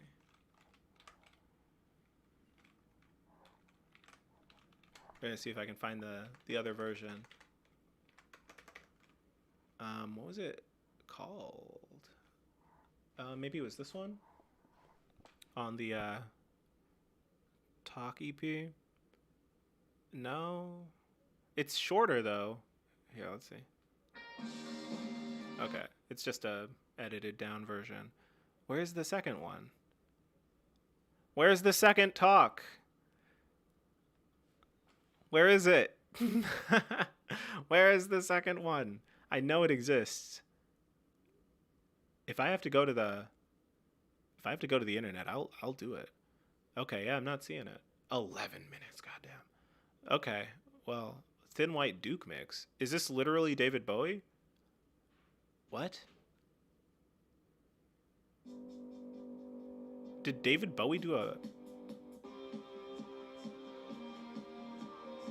Okay, anyway, I'll find it later. So that's X and Y. Now, if it feels like I've been breezing through over the past hour and a half these Coldplay albums, that's because we're trying to get to what is still to this day their magnum opus. All right, this is their OK Computer. This is their I don't know. I don't know. Radiohead has a lot of Radiohead has done a magnum opus pretty consistently. This is their OK Computer. This is their Kid A. This is their In Rainbows. This is their Moonshaped Pool. I don't know. This is their Radiohead's discography. All right. I don't want the Prospects March edition. I just want the regular one. 2008. 3 years later. Here it is. Viva La Vida or Death and All His Friends. This is the best Coldplay album. It just is. I do not know what the critical reception of it was at the time because I was 13 when this album came out. 13 or 12. 12 probably for most of it. And then 13 at the very end. Let's see what day it actually dropped. And it doesn't tell me. So I guess we'll never know. And this was a very important album for me. This was a very important album for me. And I think that if you only know the one song from it, right, the obvious one, Viva La Vida, you are missing out. This is Coldplay at their peak. And we will see them attempt to return to this style of doing things. I think that Coldplay is at their best when they're doing things like this. They are, at this point, very cognizant of their strengths and weaknesses, and they are playing almost exclusively to their strengths. Chris Martin's writing is the best it's ever been. I think I can stand by that. I think it's the best that it's ever been. And the instrumentation is expanding to more world music and other genres that they're dabbling in. The songs are shorter. Instead of making a 2-hour album, they go back to making a very sleek 10-track, 45-minute album. To be fair, the average is a little skewed because some of the songs are basically double songs. Like it says that it's only 10 tracks when really it's probably more like 14, maybe even 15. No, 14. Yeah, like 14. Like there are a couple songs where it's like this is basically 2 songs. So it's like, yeah, geez, part of me wants to just go through this whole album. I would genuinely recommend listening. Like, if you've only heard Viva La Vida, we'll go through a few songs, but if you've only heard Viva La Vida off of this album, I would recommend, and if you liked it, if you liked Viva La Vida, or if for whatever reason this rambling mess of a video has inspired you to give Coldplay another shot, I would go back to Viva La Vida and listen to that album. I think it's just them at their best. They're really banging on all cylinders here. We can listen to something like Lost. We got that organ and the pounding drums and the claps. I think that it's just, again, they have this tone, and I do hope that, just through hearing a couple of these songs, you can kind of pick up on, there's just this tone to their music, and I'm sure someone with a better understanding of music theory would be able to explain it better than me, as far as like maybe it's like a chord that they're using or a progression that they're using. Just there's like a tonality to their music that's very similar, or that's very them. You listen to this and it reminds me of the guitar on Yellow. It reminds me of, like, there's just a tone that they kind of return to a lot of the time, and Lost has that. Look, I'm just gonna, because I could talk about this forever. This was a very important album to me, and I would recommend it. If you want to go back and only listen to a couple songs, I would say Symmetries of London is a great one. Symmetries of London, Lovers in Japan, 42. Just recommend the whole album. Violent Hill, Strawberry Swing, Death and All His Friends. If I had to pick three, I would say Lovers in Japan, 42, and let's say Silent Hill. I almost feel like skipping this one just so that you can go and listen to it. But here, maybe we can just play a little bit out of like Lovers in Japan. Again, like top 5 favorite Coldplay songs. It's just like such a good song. I think, didn't Frank Ocean like sample this in something? I feel like he did, but I don't know. Right? We get this kind of nice, like, jangly, this a really nice rhythm. Right?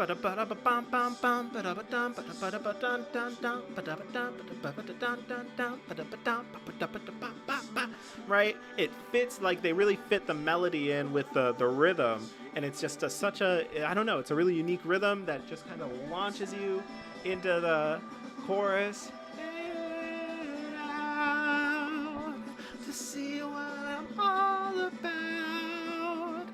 And it's just like, just such a hopeful song.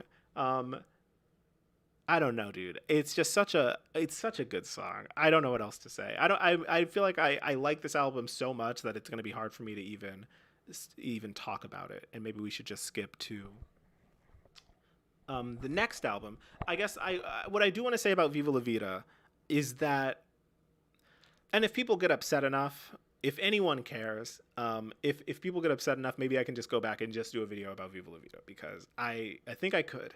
But what I do want to say, I think the thing that you should take away from Viva La Vida is that this is, at least to my knowledge, when Coldplay became effectively the biggest band in the world. With Viva La Vida, the song, not the album,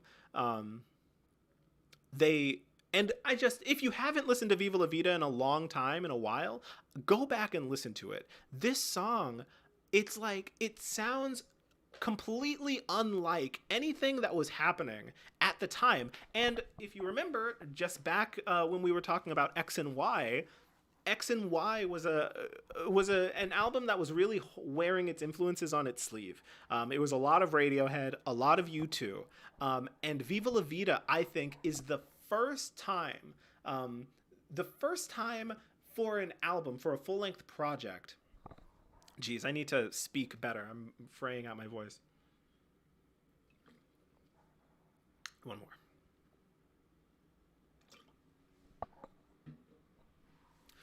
This was the first time that Coldplay was uniquely Coldplay, where they were doing things that only they could do, and putting sounds together that only they could.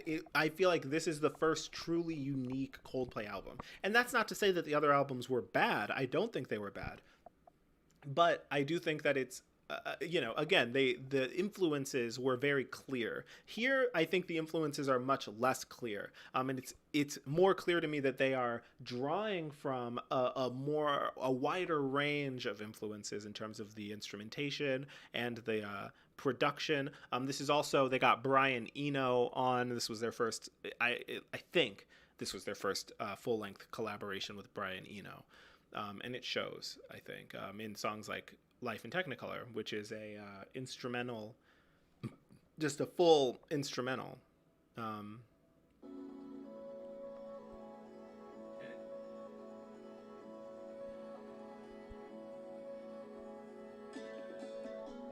And we get this really quirky, kind of bubbly. It's like, I want to say that's a guitar, but I don't know for sure. I don't know for sure what instrument that is. Kind of a Middle Eastern flair to it. And it's like, this is just such a nice intro to the. They went back and basically he wrote lyrics over Life in Technicolor. They did Life in Technicolor 2. The video for Life in Technicolor 2 is really cool. I remember thoroughly enjoying it as a child. Or not a child, I guess I'm a teenager at this point, almost a teenager. It's like, yeah, I had this on CD. This was one of the first CDs I ever owned, and I would listen to it every night right before I went to sleep. Like, I loved this album very much. And it's like going into like Cemeteries of London Lost. Yeah, so I would definitely give this one a listen to. And yeah, after this, they became a huge deal. And, you look back and they have a lot of rock songs, but they also have a lot of radio hits. And this was around the time I started noticing the track listing or the set lists for their concerts, and just really appreciating how long and how many albums worth of music and how every album that they've put out has like a few like classics, like has a few like classics, like radio rock classics. That they can pull out and play in the tours. So from here, and I think, a lot more charitable than a lot of people, right? So we have 2011. That's 8, 9, 10, 11. 3 years later, we've got Milo Xyloto. Okay, 14 songs, 44 minutes. The average length of the songs is the lowest we've ever seen, right? And Milo Xyloto, I feel much more charitable to this album than a lot of people are. I very much enjoyed this album. I like this album a lot. I think that it has its place in the broad scheme of their discography. I think it has its place, and its place is, we're playing football stadiums now. We can't sing What If to a fucking football stadium, right? We need bigger, more rock-oriented songs that throw in. I do see this as an extension of what they were doing on Viva La Vida, with the experimentation with instruments and all of that, but they have like a much more defined sound. And unfortunately, this is the beginning of the end of my relationship, my positive relationship with Coldplay. I think that you can see in songs like Adventure of a Lifetime and on like albums like that, like the beginnings of their weird pop shift are here. They start here. And the beginning of their kind of more EDM centric like thing where all of the strengths that they have are kind of flipped and almost turned on their heads, kind of turned into weaknesses. They start with this pretty incredible, and it goes right into Hurts Like Heaven, which is such a good song. Here, let's just listen to this. This kind of, I feel, is very indicative of the sound of this album and the emotions that it kind of tries to evoke.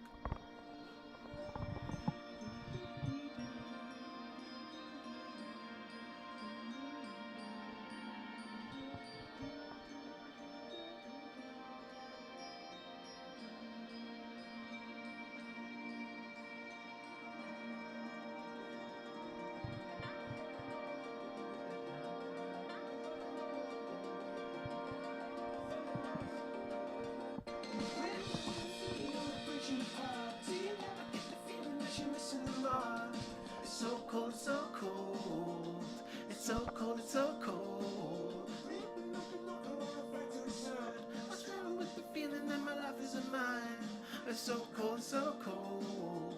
It's so cold, it's so cold.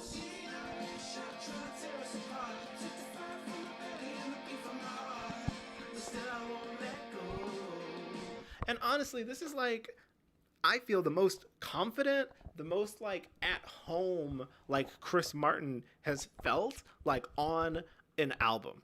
They do a lot of things, and I think they do a lot of things really well. A lot of things I kind of wish they would return to. Um, it's like, and this is kind of their pivot to, again, the arena rock era of Coldplay. This is the arena rock. They're like just massacring trees, just confetti all over the place. Like, it's fun, it's bright. They're you can see the background of this video is from the Milo Xyloto era, where they kind of take that uh, the artistic thing that they do on Viva La Vida, where it's like the painting and they have the spray paint, and then they just push that, right? This is kind of it's graffiti, it's rebellion, but like in a very suburban way. But it's rebellion in a more upbeat, hopeful way. It's almost like the rebellion. It's like a hopeful rebellion. It's not an angry one. It's like, it's like it reminds me of maybe like an A24 movie where the main character, decides that they are fed up with dealing with the problems of their old life, and they pack all their stuff into a car and they're just driving down the road and they're like about to start a new life. It's like, it's not like punk music. It's like happy rebellion music. And I think that kind of became their brand in a way. If you remember, their Super Bowl commercial was all about, marginalized groups and giving them a voice, whether it's Pride or Black Lives Matter or whatever Bruno Mars was. So, this is a very important album in their discography, because it really set the course for what they would become later on. But it's like, if you listen to songs like Hurts Like Heaven, Charlie Brown, I think are just so good. And I know like Fantano has a review. I don't think he reviewed it very positively. Look, I'm biased and I wear that bias proudly. This was a good time, I think, to be a Coldplay fan.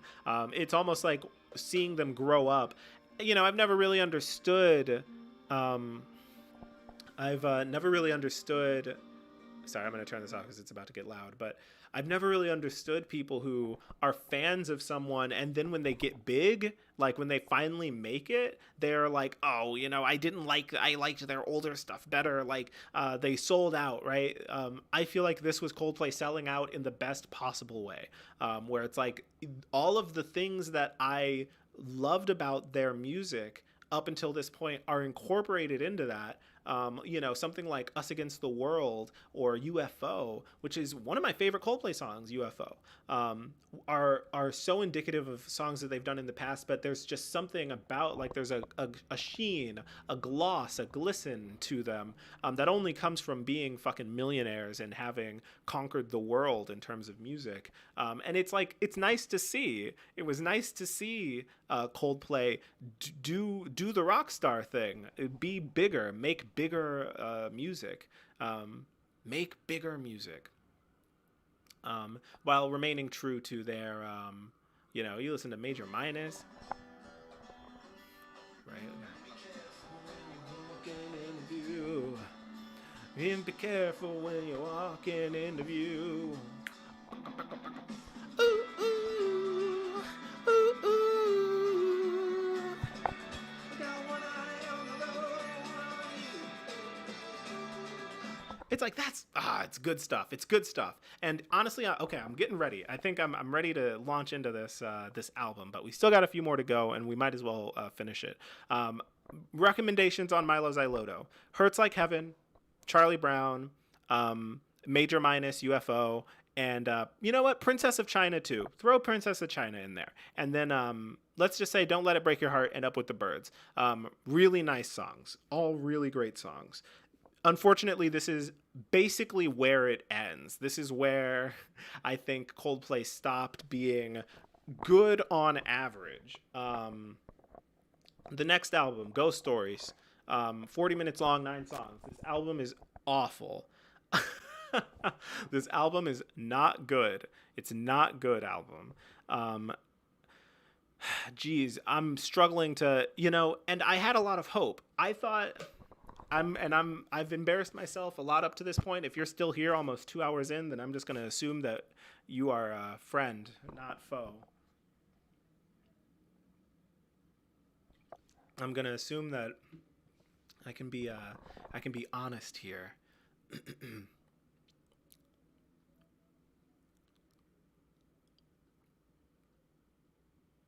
Sorry, there's a message missing. Oh, sure. Okay. Um, because when Midnight, it's my understanding that Midnight was the first single off of this album, and Midnight to me, I was hyped for Midnight. It was unlike anything that we had heard from them, while kind of um it was different but not surprising, if that makes sense. It's like if you look back through their discography, it's like, okay, this was coming for a long time, right? This I'm going to say something that sounds really dumb in retrospect. But I thought this was going to be their Kid A. 2014 Radiohead. 2014. Yeah, no, I was. Radiohead had basically supplanted. Not basically. Radiohead had supplanted Coldplay as my favorite band, and to this day they are still my favorite band. And some of my favorite musicians. Period. But when I heard Midnight, I had hope.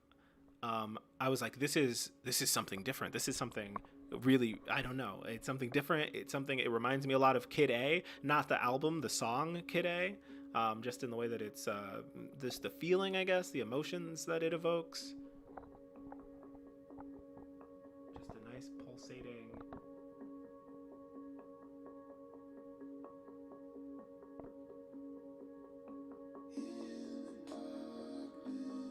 Basically whispering, right? And this is basically it. They stick with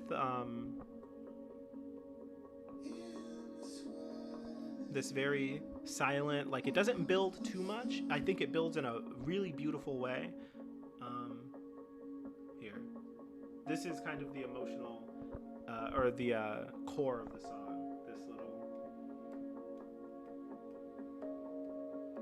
so it's very ambient, it's very slow, and then he kind of does this thing in the middle of the song, which, I mean, I guess it, right? Where it's just, it feels like it's building, it's lifting up. It almost feels like that SpongeBob meme, right? Where he's like, oh, like it's very, yeah. He still got it in the falsetto. He still can do a mean falsetto.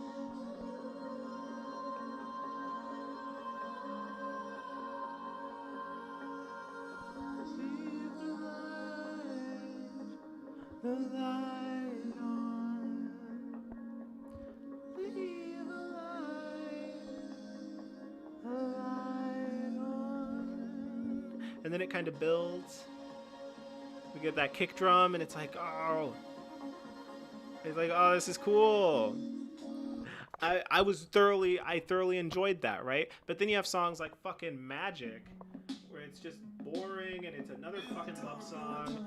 And it's like, oh my god, you're like 40 or 30 or something, like.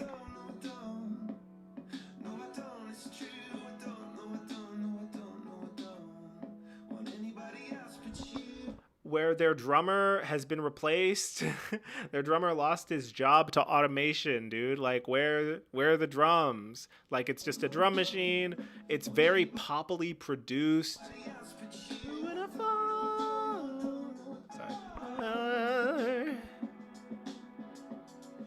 I fall. And I still know the words because I listened to it anyway. All right. At this point, I was like, okay, it's a fluke. Like, they're doing a little poppier like thing, but that's fine. I grip my teeth and I bared it. All right. I know the words to fucking Magic a little bit. I haven't listened to it in a long time, but I know the words more or less. And honestly, those are the only two songs I can even remember. Oh, right. Well, I mean, obviously you have this one. Loud, bombastic, it's not good. It's another love song. Again, Chris Martin does he's it's just his writing is not his, the writing is not his strong suit. All right, he doesn't really he doesn't know how. I feel like he speaks better through the compositions of the music than he does through his literal like words. So when he's singing a sky full of stars, and I gave you my heart or whatever, it's like, Jesus Christ, dude. And we have another song that's basically just this one on the new album. They released it as a single, My Universe, right? You are my universe. I just want to put you first. It's like, oh my God. It's like, you are a 40-year-old man. Like, can you, like, I don't know, do something else? Like, Tom York has love songs, but they're, I don't know, interesting. Anyway, here, let's listen to, you all remember.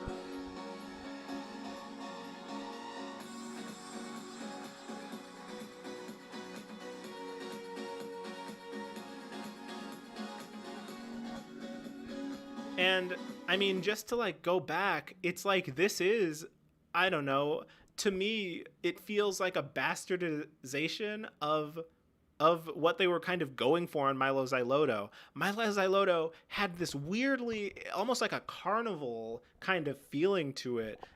Just in terms of like the literal instrumentation, kind of evokes that kind of fairground kind of feel.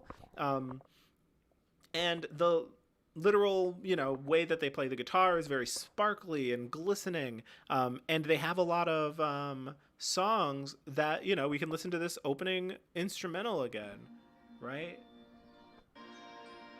This, I don't know. There's like a sense of wonder that is evoked, I feel, by these like chords and just by this instrumentation. It's 42 seconds and it's just so, I don't know, beautiful, I think. And then we get to Ghost Stories, and I feel like that's there, but it's just this distorted and gross like version of it, where it's been like all of the things that make it, or that made this good, have been ironed out, and now it's just this pop song. I'm gonna be honest, I don't remember any of these other songs. We can like look through them. Here's Always in My Head.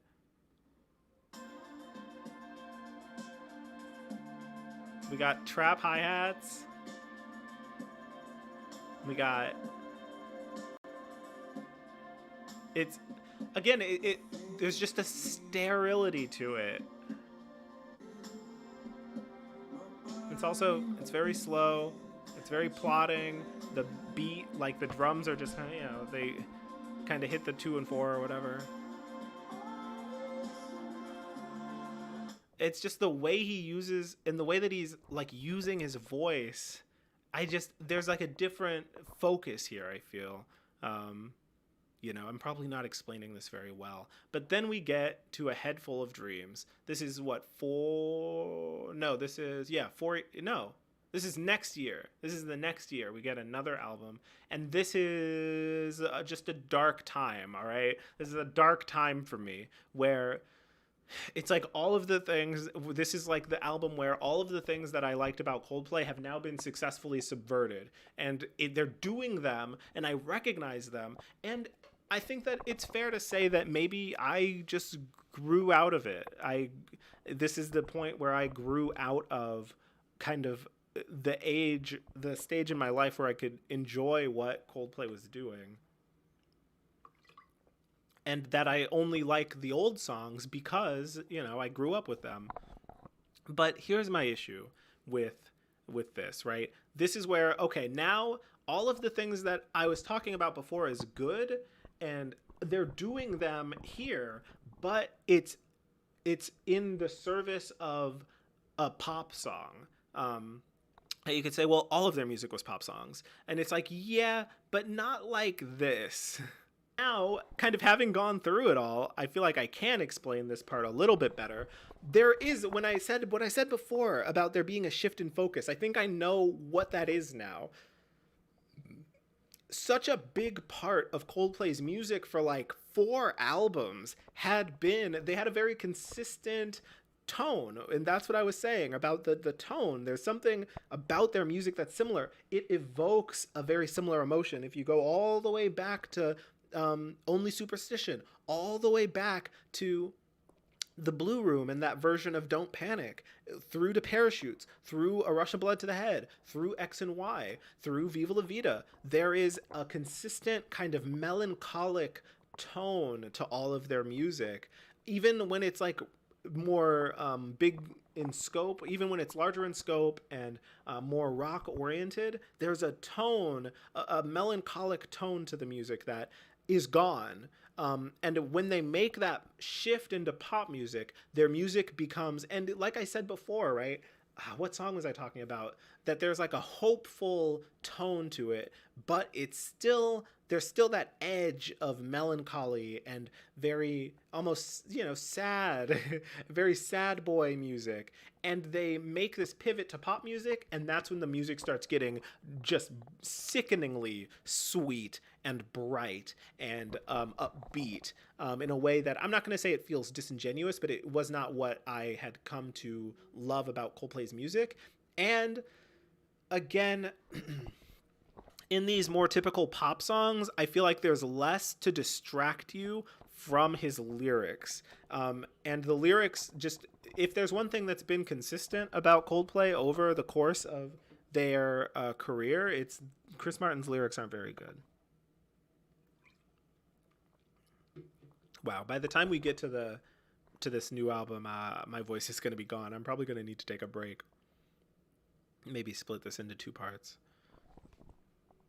But yeah, it's just, it's like there's something about the guitar tone that is Coldplay, but then there's something about it that like isn't too. Turn your magic on. Very like throwback.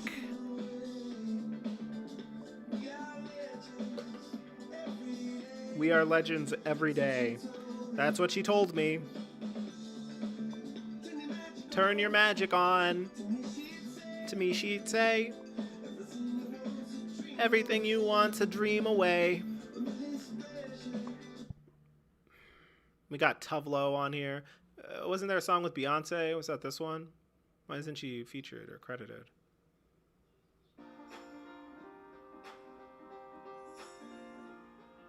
Oh, yeah.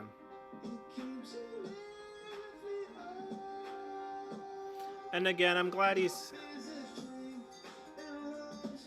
okay. It's like, I just don't like what they do with all the drum machines, like the programmed drums, and the piano stuff is just very, it's a loop and it's not good, and he's reaching into that higher end of his register, but the way that his voice is processed, like the effects that they put on his voice just to make it stand out, pushes it real for, like, it's just in your face, and it doesn't sound good. I don't think it fits in a good place in the mix.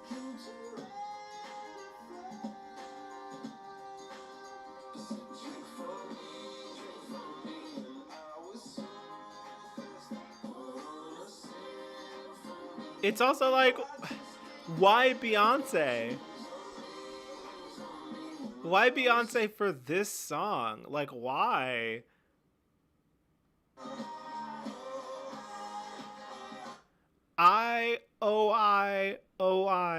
I'm feeling drunk and high. Oh I, or whatever, is the chorus, right? And it's like, okay, we're done. I'm done, right? This is when it's like, I'm not saying that his songs were like probing at the cultural id or like really getting to the bottom of some really deep shit, right? But they felt genuine. And this is when I say that they are deeply disinterested. This is not Chris Martin. Chris Martin's never been drunk or high in his entire life. He's built his entire persona around, one, being very, very, not secretive, but very, not the opposite, not exclusive, reclusive. He's very reclusive. As a matter of fact, I bet a lot of you people didn't even know that Chris Martin right now is dating Dakota Johnson, the girl from those 50 Shades movies. You probably didn't know that because they don't do anything or go anywhere or talk about it, right? They're like the opposite of Megan Fox and Machine Gun Kelly, shoving their relationship down our throats. I don't care. I didn't want to see this. I didn't want to know about this. Why am I seeing this everywhere and hearing about it all the time? Why can't you be like Chris Martin and Dakota Johnson, just not existing anymore? But yeah, they've been dating for years now, and I don't think anyone knows. The point is that this is a very dumb chorus. These are dumb lyrics. They aren't good. And they're definitely not. It's like, Chris, what are you doing? All right, I don't know what to say. I really don't. Outside of that, it's like, yeah, you got the silly monkey commercial. I remember like an Everglow enough. Again, it's just a pale imitation of things that Coldplay has done better. You know, the production is just uninteresting and sterile. It's like a hospital wall. It's just boring, but I don't know. I still like his voice. You get to the chorus and he goes,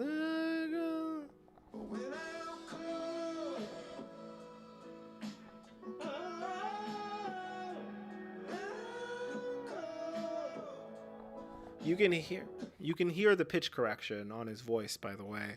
You can literally hear it. Oh God. Right. So that's this one, all right? I don't have much to say about it. I don't remember a lot of the songs on it. That's A Head Full of Dreams. Not a fan. Then we get a pretty lengthy break. We get about 4 years before their next album, Everyday Life. I was very excited for this album. I know better now, but I was excited for this album. And the singles kind of gave me a little bit of hope. I think Trouble in Town, you know, it's Chris Martin's typical, but he has a focus this time. I think the issue with Chris Martin's writing a lot of the times is it does seem a little unfocused. Like he doesn't really know what he wants to be talking about, but he wrote some stuff and he can sing it. It has a solid melody and he can just kind of sing it and it'll be fine. But it's just kind of like, what does that mean? Like, turn your magic on? That doesn't mean anything. He just thought it up one day and wrote it down and went, okay, turn your magic on.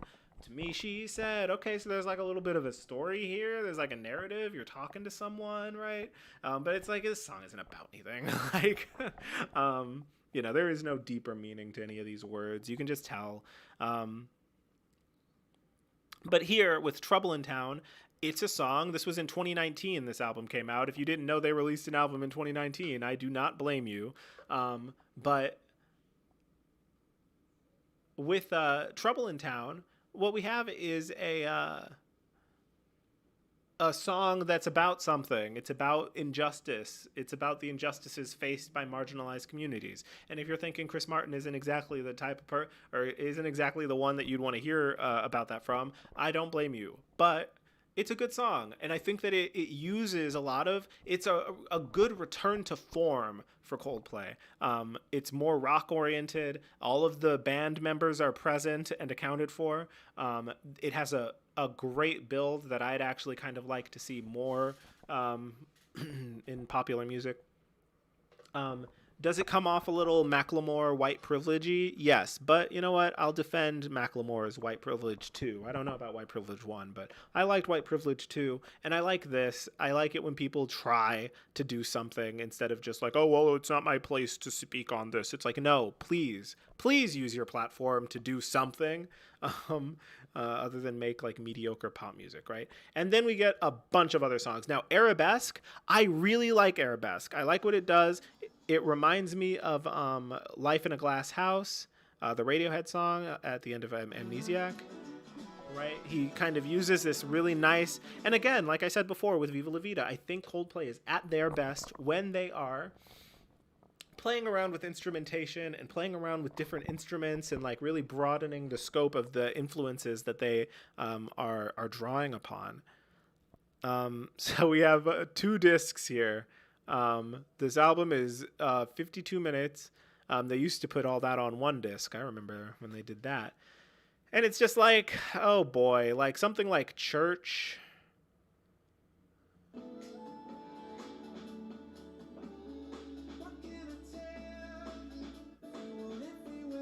Here, where's the chorus?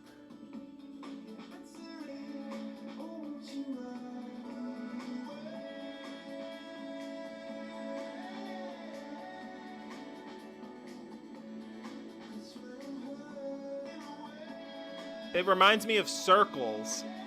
It reminds me of the Post Malone song. Circles, you coming away. That's not the part that reminds me of Circles. It's just the vocal processing. It sounds so produced, like inhuman. But something on Arabesque has like such a great build, and the instruments like I do think they could have done more with this horn section, gone full Radiohead, like national anthem, like. And it's like the most impassioned I've heard them in a long time. Right? And it builds up for a bit.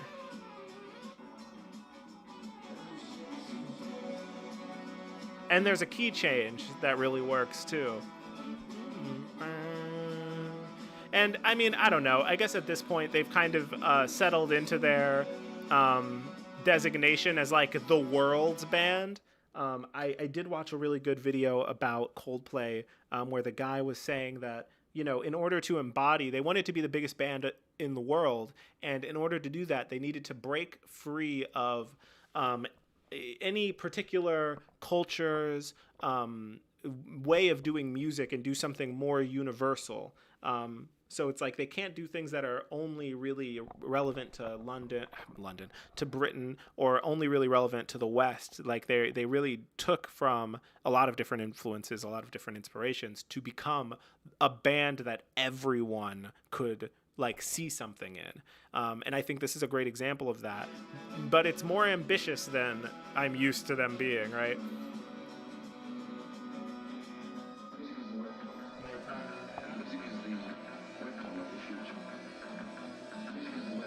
A good build up here. I just want to hear this thing, this like weird drop.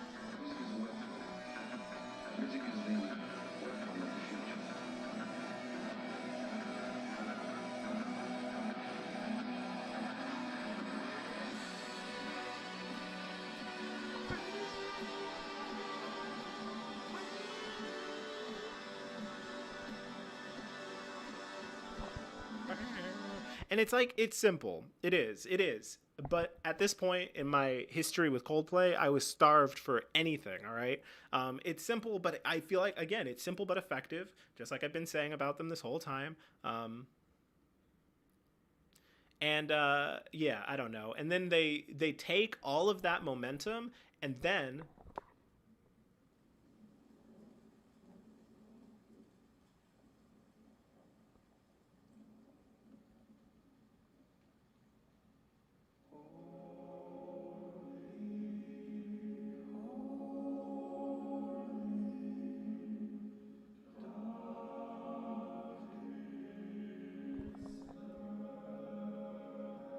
what? Hello?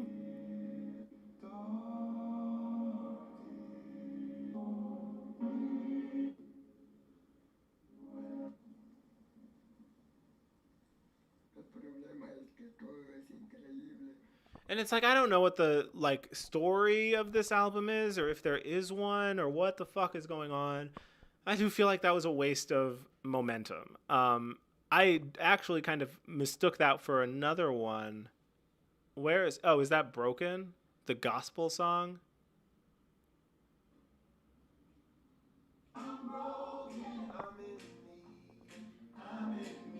Where it's just like Lily White, Chris Martin surrounded by like black gospel singers doing a gospel song. And listen, I'm not going to say that putting the gospel song, like the Baptist, like African American church, like the black church gospel song, right after Trouble in Town, a song that talks about police brutality and yada, yada, yada, is I'm just gonna say that I see that that happened. I see that that happened, and I am making a comment about it now. Um, so look, this album is too long. It's fucking 16 songs split over two 8 song discs, but it feels so long, and I don't remember anything from it other than Arabesque and Trouble in Town. I did really like Sunrise. The opening part reminded me of a lot of things that I like by them. I like it when they open their albums with just this kind of instrumental passage. And this, it felt big. It felt ambitious. It felt like something they were really going to try at. And yeah, so there we go. All right. So as you can see, around the time of Ghost Stories, I went from an all-time high with Milo Xyloto, and then things just kind of started, and now we are at like ground zero of my admiration for Coldplay, and that is the mentality that I am going into this album with. It is a very you live long enough, or you die a hero, or you live long enough to see yourself become the villain's mentality. The things that I enjoyed about Coldplay have been like bastardized and corrupted and flipped on themselves, and now they are a husk of their former glory, a husk of their former selves. And with that, I'm gonna see if I can get some of this burrito, and then and then I will be back, and we can listen to this album. We can listen to this album together. Boop. That's my I'll be right back screen. Or is there like a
I was gone for a bit longer. I have a burrito. There's a lot of onion on it. I don't like onion. But that's okay. Oh, sorry. Oh boy. Okay, well, here we are. We talked about everyday life. And now it is time. I know how awkward this looks. I'm just going to only be for a second. Now we're here. Music of the Spheres. I'm just going to say it. Don't make emojis. Like, Chris, you are a 45-year-old man. Don't make emojis don't make emojis the titles of your songs. Just name it something. What is the name of this song? Look, okay, so track 1, we're going to listen to it. It's 53 seconds, so it's probably an interlude to the first track, Higher Power. Boy. Again, I'm actually afraid to listen to this. So I'm just going to eat this burrito and drink some water and breathe, and I'll give my thoughts. Let's see. Okay, we got I'm gonna call it Saturn. I think that's Saturn. So the first track is Saturn, and then we'll go into Higher Power.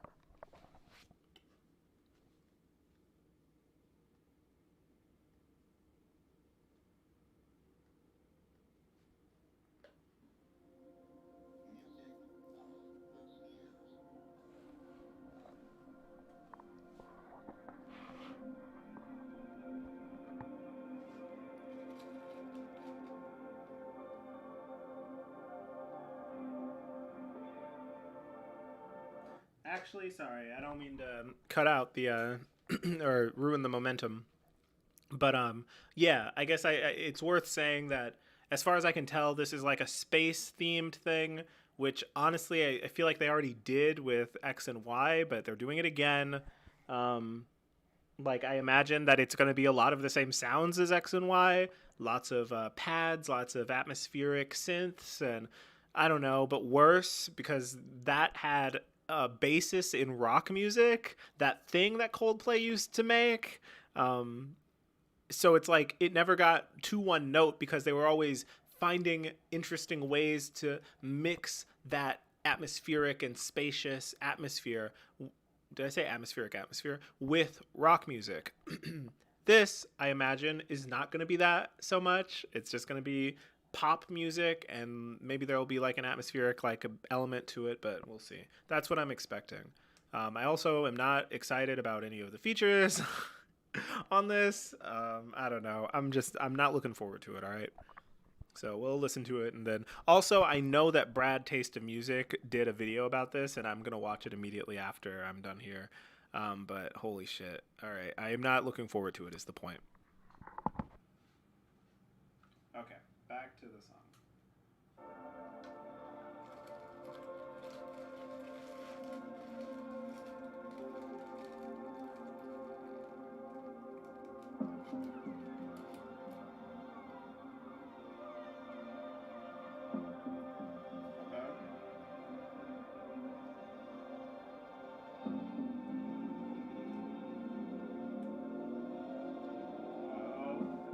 Three, two, one, lift off.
use my headphones. Really give this album the respect it deserves. Let's see if let me see if I can.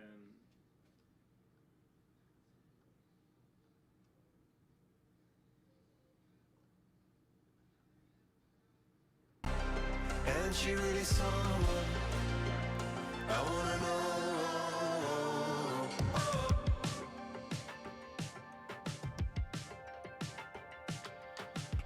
Okay, so we've got like, I don't know, it's something like a throwback. 80s throwback or something. I don't know, there's something very 80s feeling about this.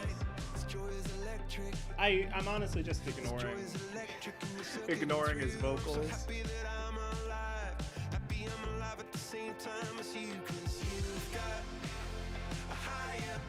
I'm happy I'm alive at the same time as you, because you've got a higher power. Singing every second, dancing every hour. That's the chorus.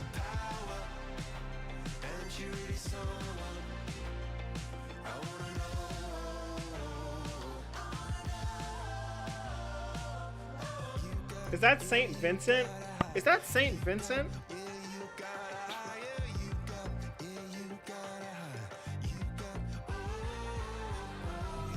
No way. It probably isn't, but okay, it's not. It just sounds like her. That's like the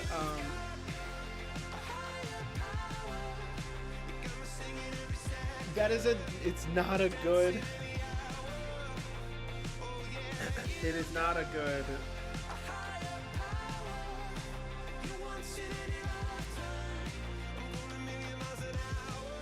It's not a good chorus.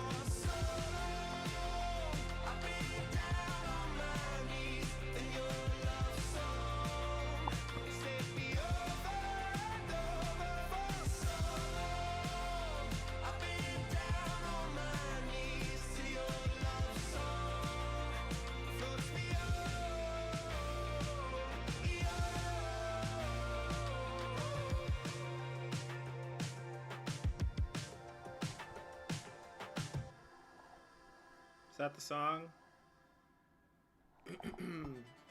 Okay. Wait, no, maybe not? Oh wait, no it is. Okay. So that was Higher Power.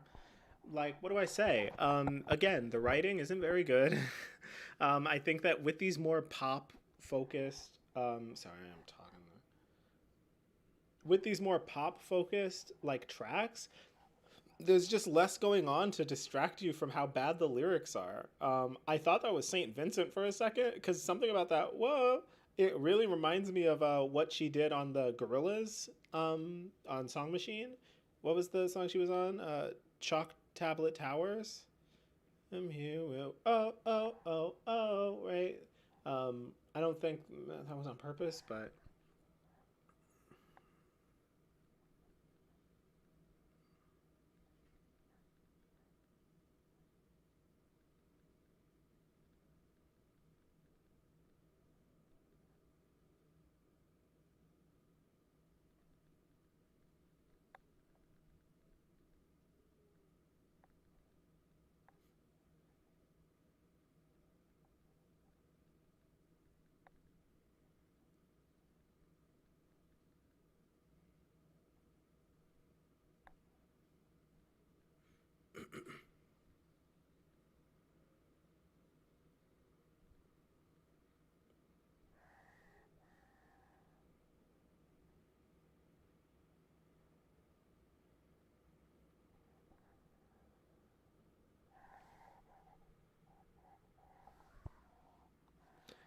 okay, so we're gonna move on to the next track. Yeah, I don't know. The main thing is just lyrics aren't very good. Chorus sucks. Like, this isn't a very strong opening. The with an album called Music of the Spheres. The album art, it looks like this. We've got like planets and space and yada yada yada. And then the first track is, I don't know, kind of like a waste of time. Like it's just kind of a pop song, right? You've got a higher power. I will dancing for hours. It's like, what does that have to do with the, especially when the theme, I don't know, the first track, right, is an emoji of a planet. This doesn't have anything to do with planets or space or anything. Like what is the point of doing this and of naming it Music of the Spheres? And it's like, stick to the theme. Is this a concept album? Because you immediately abandoned the concept, and now we're on Humankind.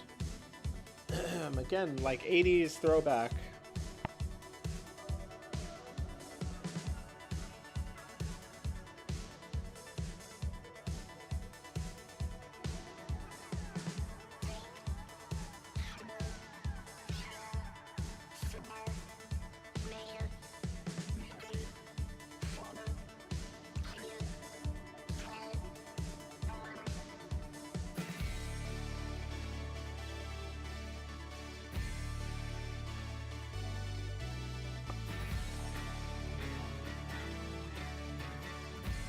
It's fine. It's fine.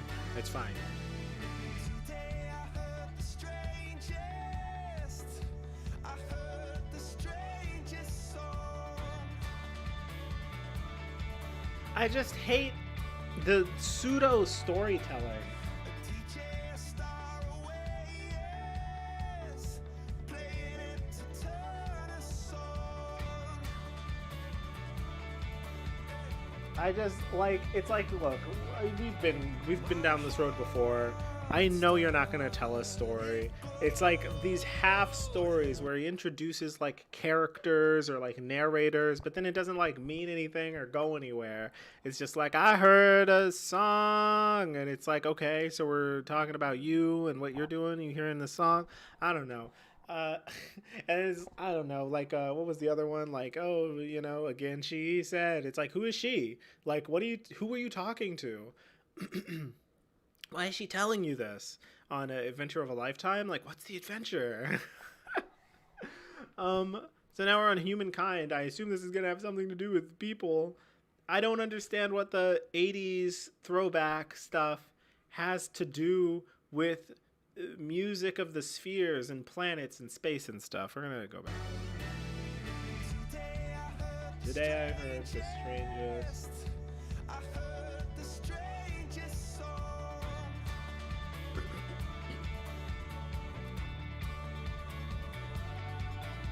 A DJ, a star away, yes. Playing it to turn us on.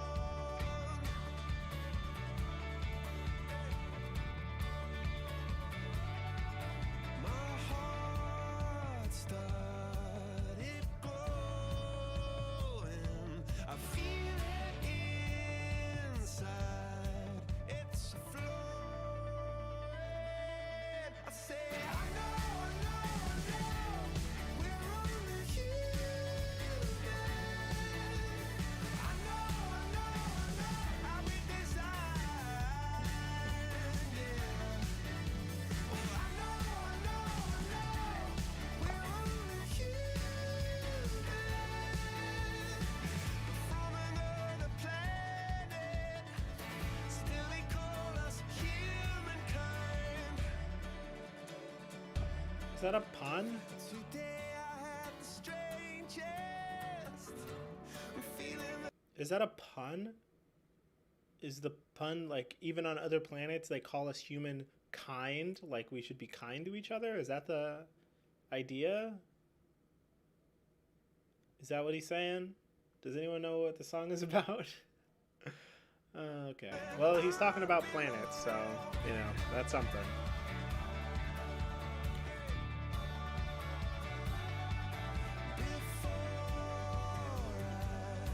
was dying. I feel it inside. That I feel it. That would be cool if there was more, like, because you can hear they're trying to do something where things like drop out and you get that. It's like, but there's not enough differentiation between what was happening before and what happens during that part to make it work. I'm feeling that I belong. The drums just kind of lull you into this, like,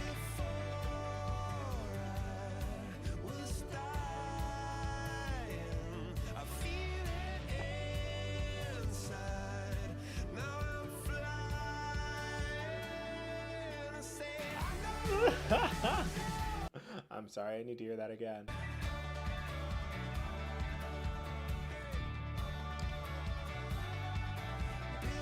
Before I was dying. Before I was dying. I feel it inside. Now I'm flying. Decades. He's been doing this since 1999. He has been writing songs consistently since 1999 and probably even before that. Well, definitely even before that, right? Before 1999. And this is it. This is the culmination of all of his, like,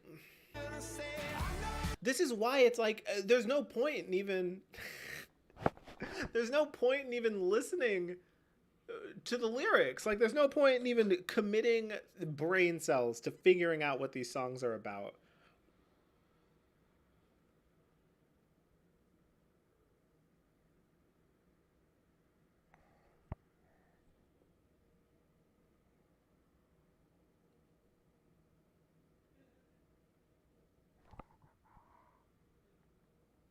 You are supposed to be reading.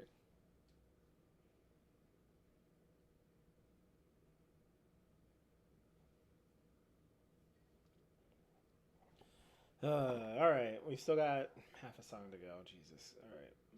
Oh no, no, no! Human. Oh no, my burrito.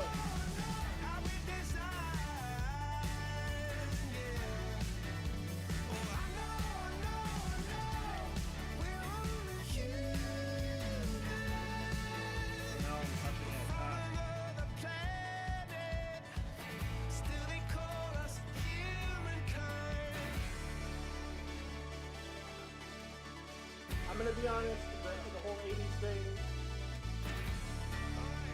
The whole 80s thing seems pretty patronizing to me. It's not, it's rubbing me the wrong way. Before I was dying, I feel it inside. Now I'm flying.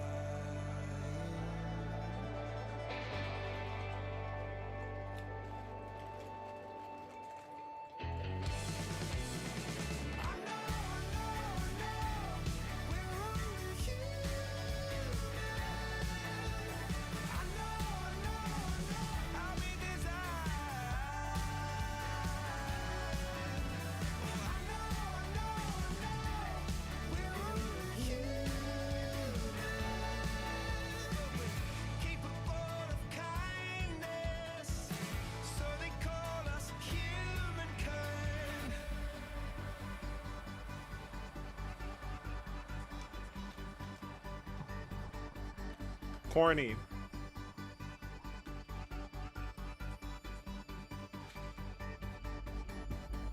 Yeah. So the next track is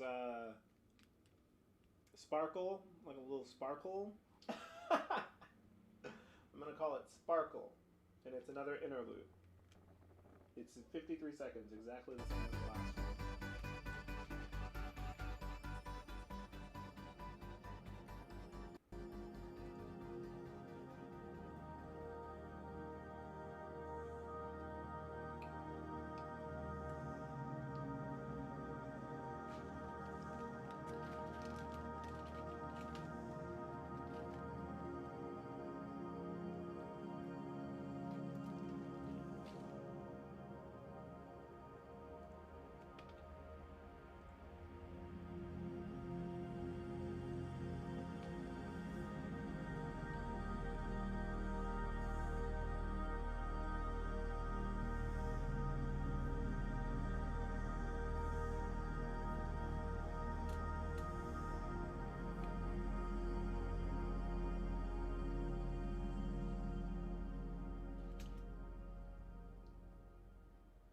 All right. Now here we are. Let Somebody Go, the song with Selena Gomez. I can't wait to see what she... I just feel like... I don't even know how old Selena Gomez is. Maybe late 20s? Early 30s? She's just always like a teenager to me because that's Oh my lover, oh my when I knew her. brother, oh my friend. We talked around. Sorry, I'm missing the Oh lore. my lover. I just want to oh say, my- like these like Rhodes piano ballad whatever's like this sounds just like Everglow on you know, just these slowed down like whatever. it's a I feel like this is a style that he goes for a lot, and I never like it. Is the point? Brother, oh my friend. We talked around in circles and we talked around and then I loved you to the moon and back again.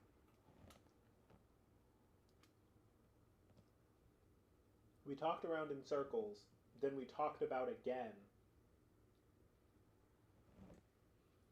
You can't just mention like astral bodies and make that like if the theme of this album is that every song he's gonna like talk about planets or stars or like not just talk about them but like mention them, just mention that they exist in every song, like I don't know if that's strong enough.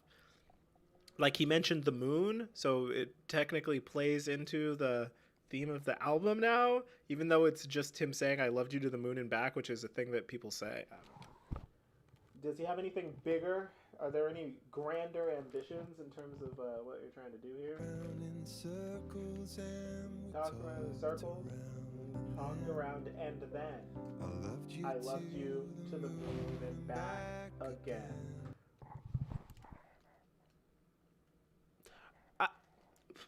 So here's the issue, right? And this is why I'm gonna try to not just say this every time something happens. But the issue with bad writing, it's like you can say you don't need to have something to say in every song. You can just bullshit your way through a song, and as long as it's like interesting, as long as it's interesting, it's fine. If there's something interesting happening, or if you have funny things to say, or like unique observations, like that's fine. Why? Like I just don't understand why Chris would ever want to be on a song, on a track that has any less than like 3 instruments. Like you should not be doing piano ballads while you are writing lyrics like this, because the only thing that is there to draw my attention is your lyrics. And when you say we talked around in circles, then we talked around again, or no, we talked around and then I loved you to the moon and back again. Are you saying that like when you say and then I loved you to the moon and back, I am assuming that means that as a consequence or as a result of your talking back around, talk around in circles and back around, like you love this person because you talked around in circles and back, and that's why you love them to the moon?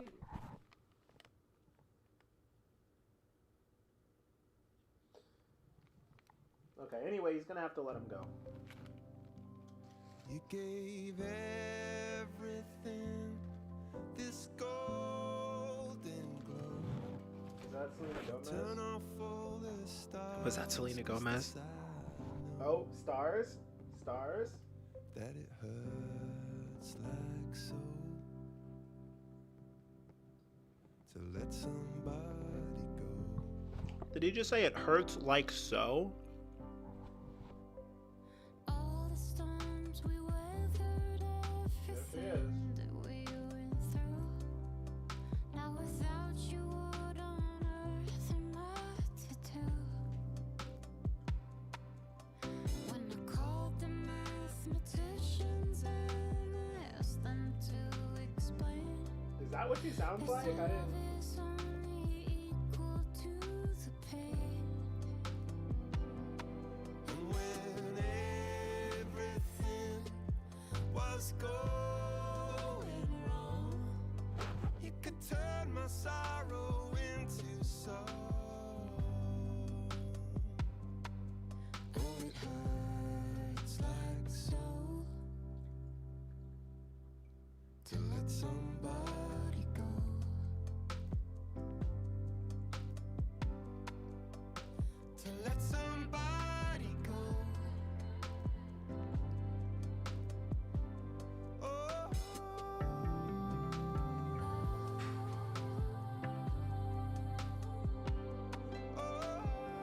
listening to this Coldplay album.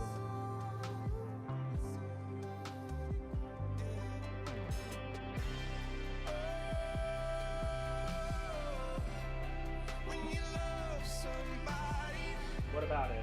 when you love somebody, What about it? got to let somebody know. Oh shit. Bars. When you love somebody, What do you do? when you love somebody, What do you do? got to let somebody know. Yeah. When you love somebody, when you love somebody, and it hurts like so. Hurts like so doesn't make any sense. To let somebody You're only saying that so that you have something to rhyme with go. What does that mean, hurts like so? Like, per example? Like, hey, let me show you, it hurts like so. What does that mean?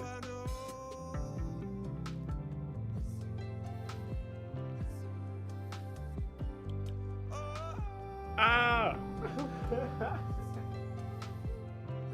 Alright. you're still with me now, I know. Okay. I'm scared because this next song has Jacob Collier on it, but I'm gonna go ahead and say that that's gonna be the worst song on the album. That's what I think. All right, here we go. This is White Heart. It's a White Heart, but when you play the song, it turns green. So I don't know if because it's white because of the text. But then you play it and it turns green, so on Spotify. So I'm just gonna assume they want it to be white. So I'm gonna call this song White Heart.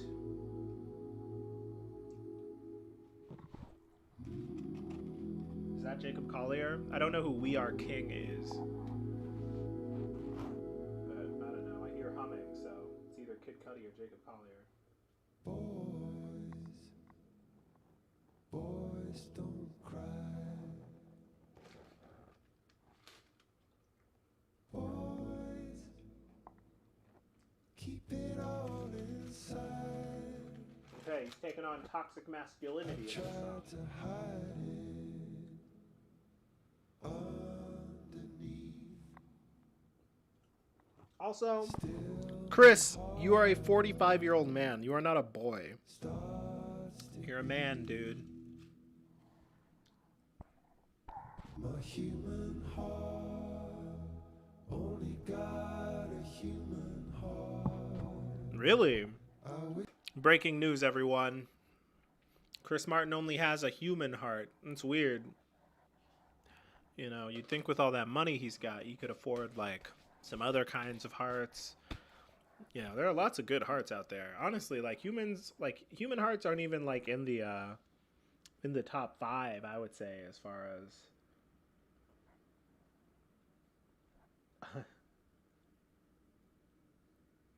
aren't even in the top 5 as far as hearts go. I can think of like a couple better hearts, but you know, he's only got the human one. That's fine. it didn't run away. You know, we're not gonna make fun of him for only having a human heart. Didn't fall apart. Oh, my human heart. The human. Okay, yeah, right. The human heart. Thank you for clarifying. Anything could be torn in half. Only got a human heart. Is this We the King or We Are King?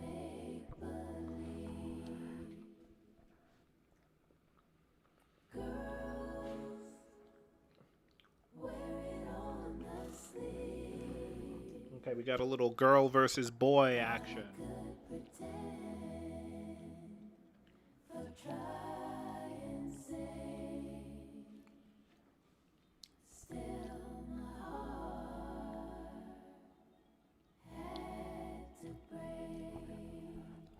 I just... My human heart only got a Okay, so it's not white heart, it's human heart. His heart ran away. And it fell apart. Oh, my human heart. And it did turn apart. Ooh, a human heart. Is that Jacob again?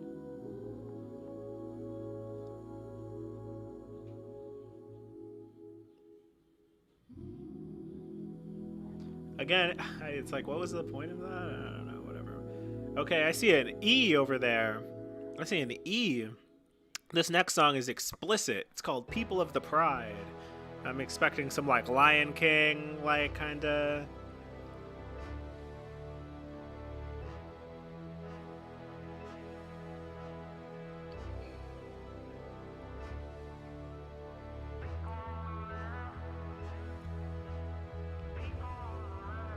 People on the left. A lion inside. People of the Pride. What swear do you think he's gonna say? He doesn't swear very often, so this must be special. Okay, we're picking it up. I hear some guitar.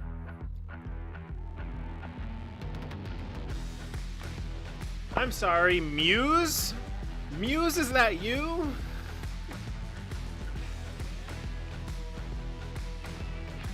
Alright, what do you got? What's going on?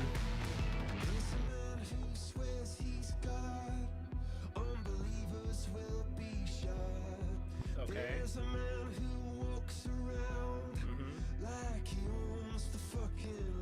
There it is. Hey, we got an F-bomb.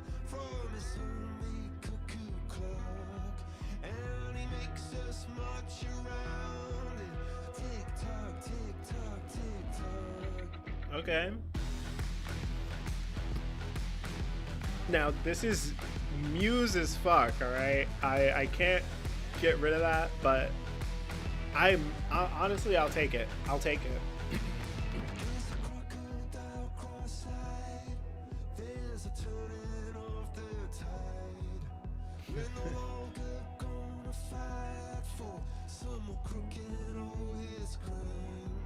Say fuck again.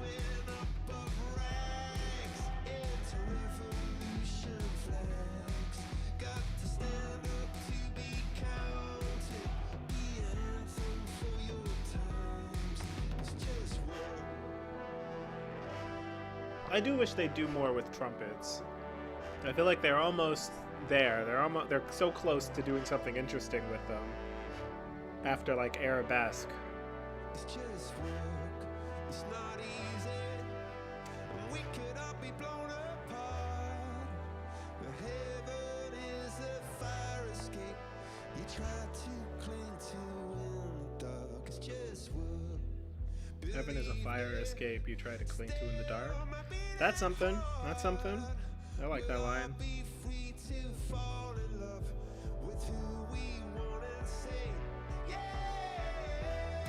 Is that a gay marriage thing? Yeah, when I saw People of the Pride, that's what I thought, but I made the joke about the Lion King because they say the.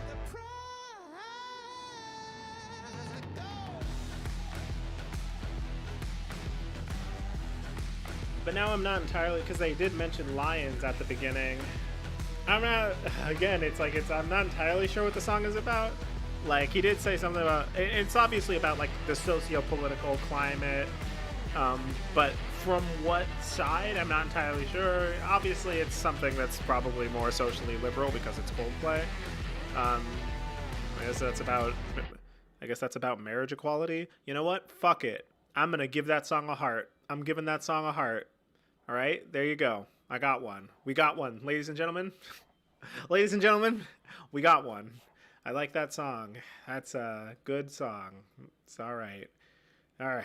And now we got this next one. As you can see, it is called... Oh, wait, you can't see. There we go. It's called Bayut Weifel. Bayutwaiful. Maybe that's like Nigerian, or I don't know what that is, but be be beaut beaut beauty beautiful. Hmm. I am probably pronouncing that wrong.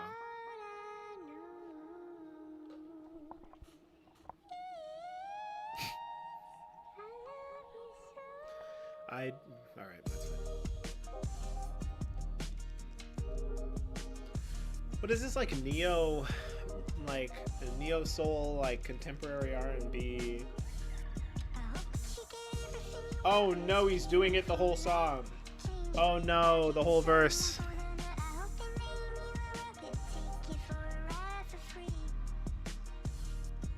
Are we getting hyper pop Chris Martin?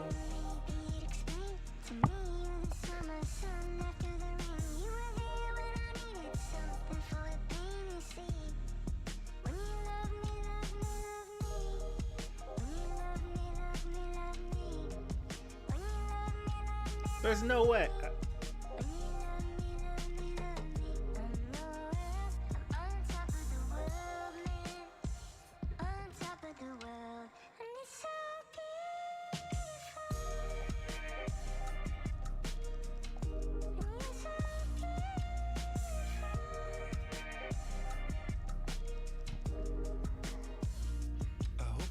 Oh, thank God. Oh. Thank God. And I feel like a river finally arrived at sea. Cause when you love me, love me, love me. When you love me, love me, love me. I guess this song is about Dakota Johnson. Love me, love me.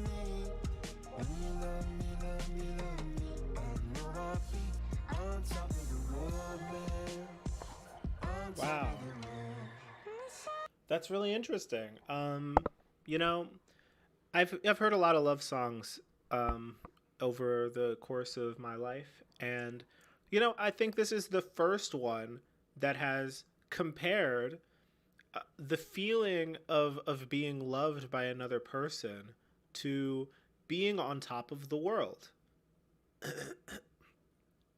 And honestly, I'm not sure why we don't get more people talking about you know, feeling on top of the world when they're in love. You know, I feel like that's an apt comparison. You know, it feels like you're on top of the world.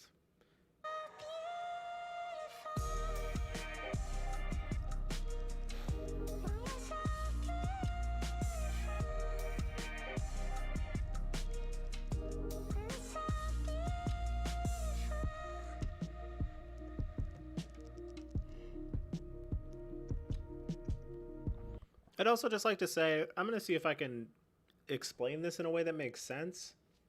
But it's like, especially like with, I don't know, this isn't rock music. This is like pop music, right? But like there's just a thing in pop music where it like something can be produced too well. Where it's just like without any of the imperfections, there's kind of nothing for my brain to latch onto, and it just slips right off. Like the whole song just slips right through my brain. And it's like when something is produced too perfectly, where everything is exactly where it needs to be, and like everything is so like well produced, everything is exactly where it needs to be in them. It feels robotic because you know that that's like not how people work. Like there you know, you lose that human touch where it's just like, oh, this is like people playing instruments. This doesn't sound like people playing instruments. It sounds like MIDI files. I don't know, just kind of doing stuff, and it's boring. It's like, you know, if I say like, hey, what's wrong with the song, it's like, I don't know. Like it's fine, like it's well produced. It is, you know, it's in that super eye patch wolf mediocre valley where it's like, is this song doing anything aggressively bad? Like if you're saying, you know, the Childish Gambino did this on California, right? It's like, yeah, whatever. Like people are playing around with the whole chipmunk vocal thing, the baby vocal thing. And it's like, whatever. It's just boring. He doesn't have anything interesting to say. And this is the thing about Chris Martin. It's like, and this is what I was saying before. We looked through all of these different songs, and it's like Trouble, for example, right? That song, like, it's about one very specific thing. I never meant to cause you trouble.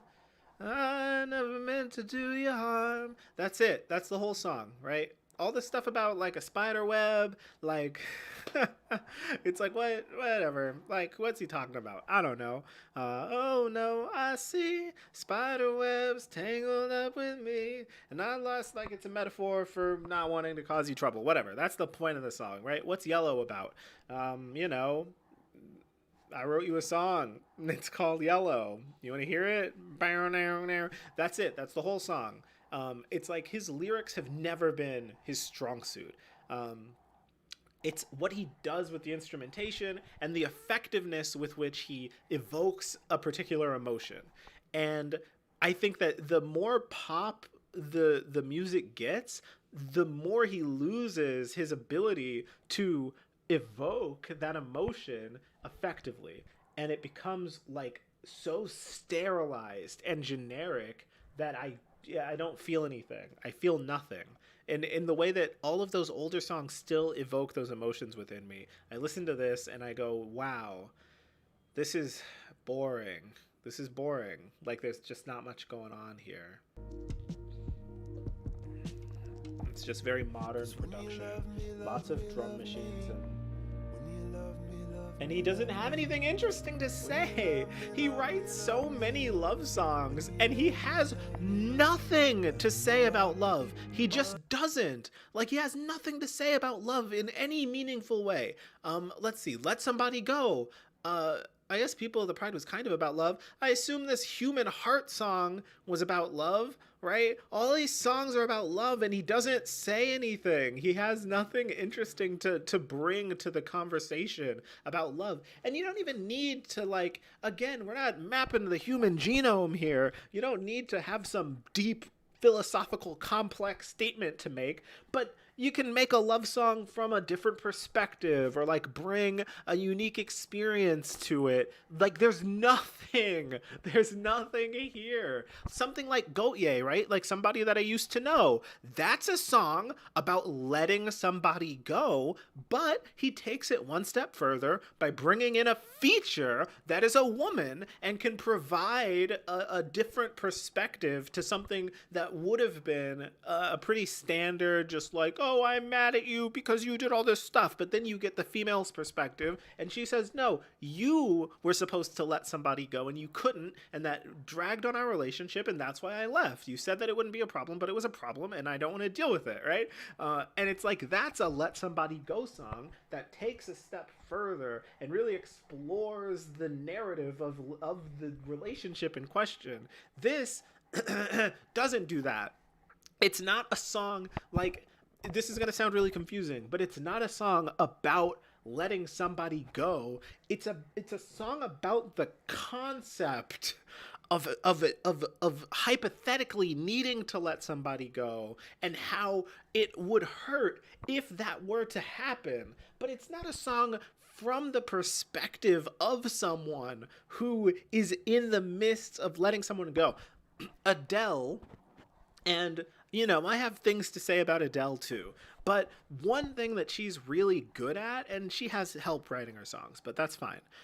Like one thing that she's really good at is giving us a sense of perspective. Like her songs feel like they're coming from a personal place because she roots it in a perspective that is unique to the person singing the song. It's not like when she says, never mind, I'll find someone like you. This isn't about the idea of needing to find someone new. It feels like she is singing this from her own perspective. When I listen to Chris Martin, I don't feel like he's singing anything from his own perspective. I feel like this is a computer-generated love song that takes all of the typical cliches about like, oh, you know, may I count the waves? Like, like roses are red, violets are blue. Loving feels like I'm on top of the world. Humankind, more like humankind. And then he gets a machine to write out the lyrics, and he prints them out, and then he just sings them. He just sings them. There's no passion, there's no heart, there's no emotion. It doesn't sound like he's singing this from a place of, oh, I actually experienced this and am now relaying the information to you in the form of a poem, of a song. It's just a paid by numbers fucking love song. And that's like what every song on this album has been so far. All of them. Higher Power, freaking Let Somebody Go, Human Heart, like, and to an extent People of the Pride, and now Beautiful. All of them have been love songs, and none of them have had anything different to say. They're all the same song. Anyway. On top of the world, man. On top of the world.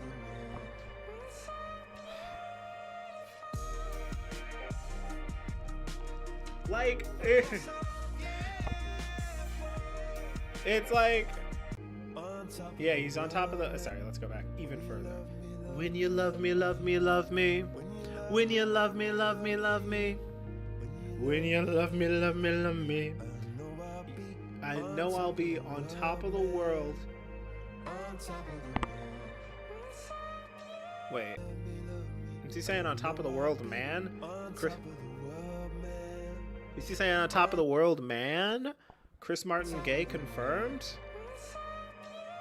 Is he saying you're so beautiful or it's so beautiful? Is he responding to the view of being on top of the world, or is he just saying that the person is beautiful? Because I really hope he's saying and it's so beautiful, because that would be relating to the thing that he says. But if he gives up on this, right? I'm on top of the world. You're so beautiful. It's like, well, I don't know, like, continue the thought of being on top of the world. Comment on how it feels to be on top of the world, right? The view, it's beautiful. If he says I'm on top of the world, end thought, anyway, you're so beautiful.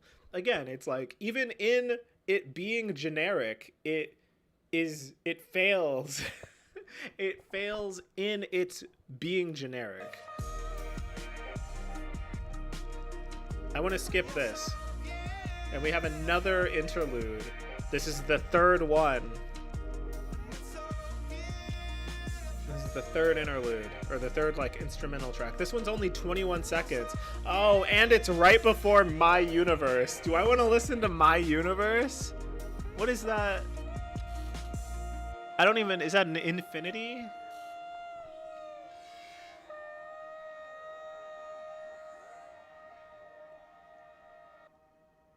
All right, so this is Earth. Planet Earth.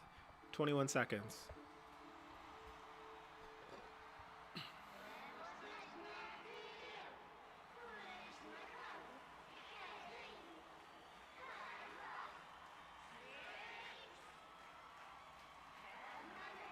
Is this backwards?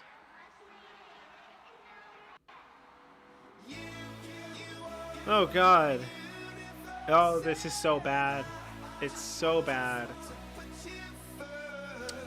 You are my universe, and I just want to put you first, baby. And yep, my lion, look up at you. Oh, because you're the universe. Gotcha. Paradise, hey.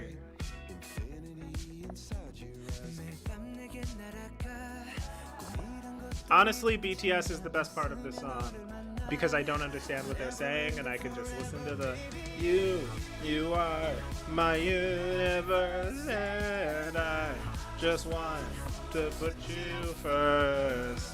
You are my universe, and make my heart light up inside. When I heard this for the first time, I thought that was Chris Martin. I was like, oh, come on. He's singing this in Korean? Is this like the one place you haven't... Also, this chorus, I mean, the verse, what's the point of it? It's so short. It's so short. And it's like, oh, it's 4 minutes long, and you know we're hearing that chorus at least 3 more times. Right? This guy shows up.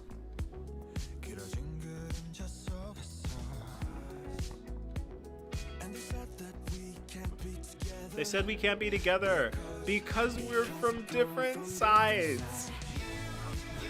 Different sides of what? Oh God, let me not. Different sides of the DMZ?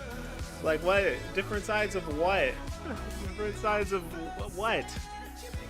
Like Romeo and Juliet? Is that it? Is star-crossed lovers? Is that space? Something about space? He's just saying words.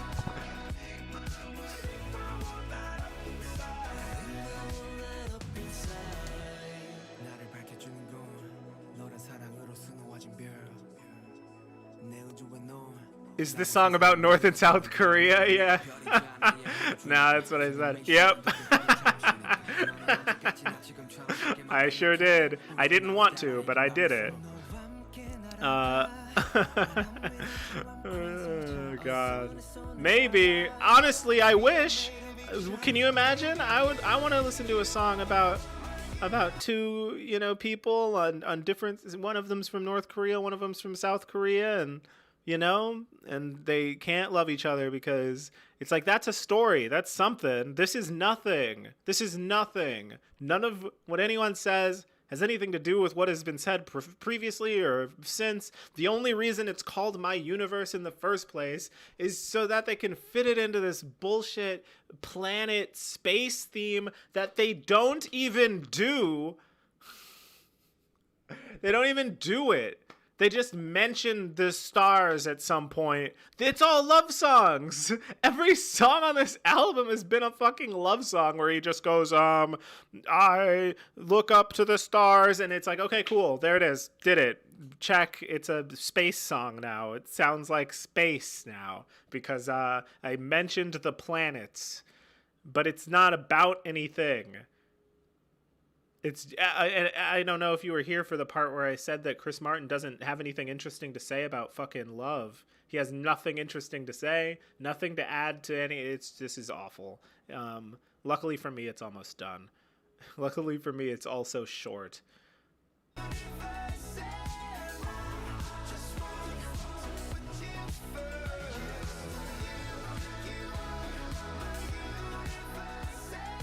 Make my heart light up inside.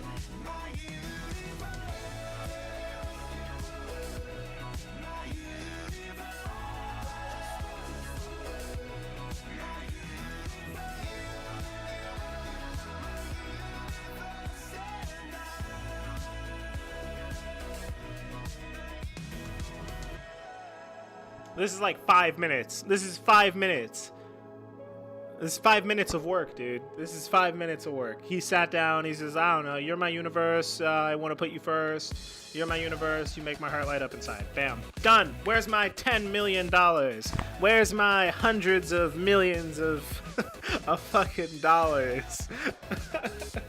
Hey, no. Will Champion and Guy and all the other one. No, you can stay home for this one. I've got this one. Nah, this is a Chris Martin feature. I got this one. No, we don't need you to. What? Don't put that guitar down. Get off those drums. We don't need any of that shit. I got it. All right, watch this. I'm a fucking genius. No, I don't want to hear the next song yet. I'm still talking about the old one. You. All right, watch this. You are. We don't need to be specific about it. They know who they are. You are my universe. I just want to put you first. Bam. Done. There it is. That's the verse and the chorus, and we can do that 4 or 5 times, and then we've got ourselves a record. Ladies and gentlemen, we've got ourselves a record. It's like, you want to know what the issue is? The issue is that these motherfuckers are like 50.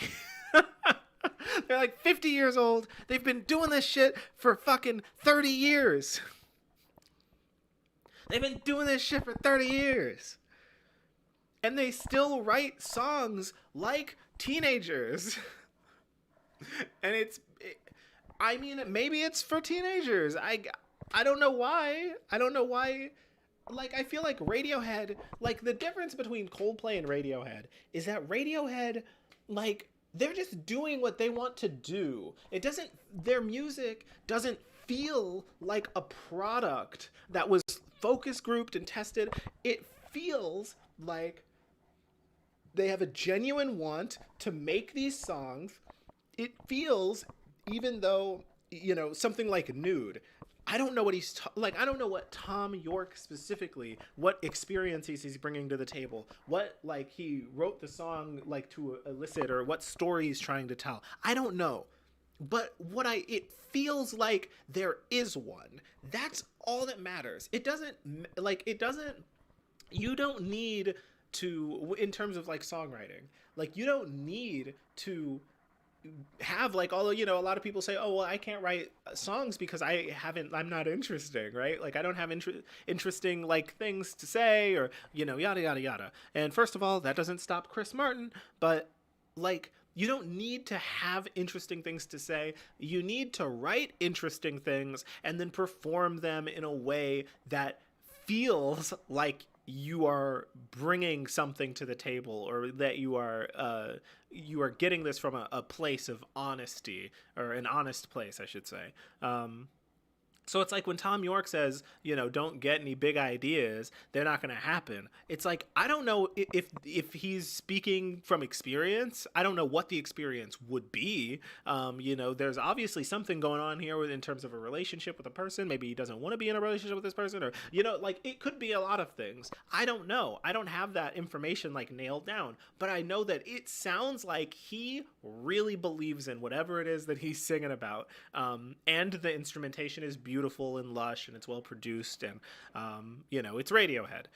With Coldplay, it is he's writing dumb lyrics that don't mean anything, that don't follow even an internal consistency, and then he's singing them without any passion.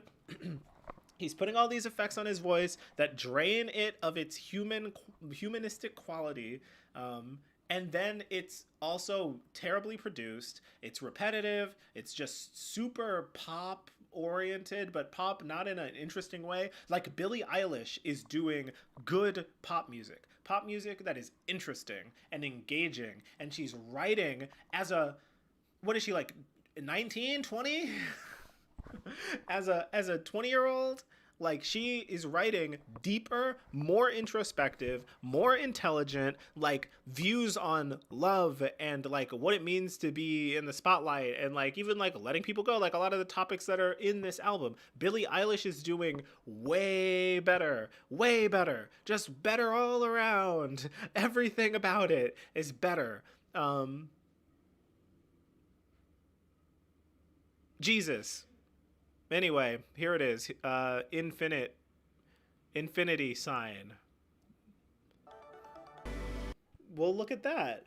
Oh, wow. This song is literally the same length as My Universe, 3 minutes 46 seconds, and it just breezes on by.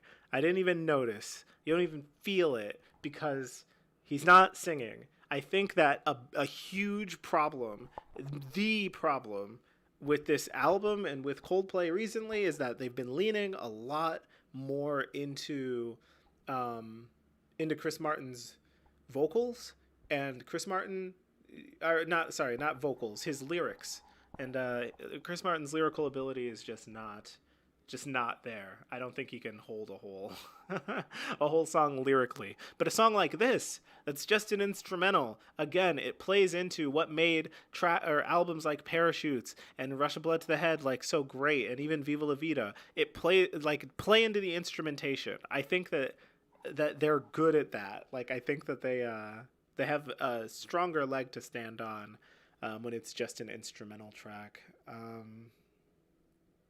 So that's 2, all right? I gave that one a heart. We got Power of the Pride, People of the Pride, and fucking Infinity Sign. Does it, like, loop into itself? Is that why it's called Infinite? You better not fade out. Hey, you come back here. It doesn't even loop into itself. How are you going to name... Like, it's not even called Infinite, right? Like, the song isn't even called Infinite. The song title is literally an infinity symbol, and it doesn't loop into itself? Is that a nitpick? I can't tell. At this point in the album, it doesn't feel like a nitpick. It doesn't feel like a nitpick, but it also kind of does. I'm just saying, if you're gonna name a song, not the word infinity or infinity symbol. If you're gonna name a song, with just the literal emoji of an infinite sign, I expect that song to be infinite. I expect that song to loop into itself, and they totally could have. If you look at how the song starts, it fades in. You have this fucking arpeggiator. It's there. You hear it. They bring it back. Right? They bring back the arpeggiator, and then they just drop it, and it fades out.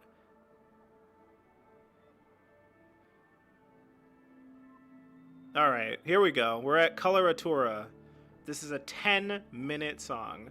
Literally 1/4 of the entire album is right here. And we're going to listen to it because we might as well. Might as well finish this. NLE Choppa. Yeah. Purple Heart. Thank you, NLE. I needed that encouragement. We're almost done. Boop.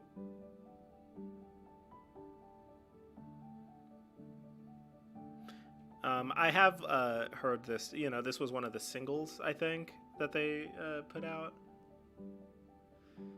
So I've listened to it before, but with it being a 10-minute song and all, it's just like whatever.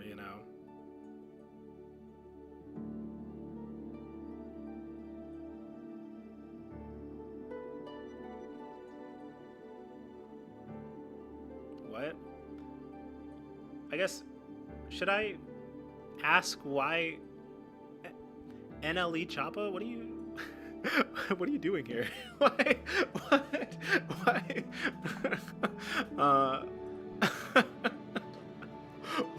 What? That's the most random comment I've gotten in my entire life. Why are you here? What? At first I thought, I'll take it. Thank you for watching me listen to this Coldplay album for any amount of time at all. Yeah. That's hilarious. Okay, here we go. Okay, here we go. I'm just gonna complain about this real quick. What the fuck is this guy talking about? What is he talking about? This song, it's the last song on the album. An album called Music of the Spheres. An album that all the promotional work for evokes this larger than life, just like space. We're not just talking about Earth. We're talking about the sun. We're talking about infinity. We're talking about all the planets and their orbits and the way that all this shit works. It's fucking 1, 2, 3, 4, 5, 6, 7 love songs. Extremely cheesy, generic love songs. And then we get one song at the end where he's talking about the end of death, like the end of death and doubt, like what, the rapture? Like what the fuck is going on? How does this fit into... Oh, I don't want to start it all the way over, but...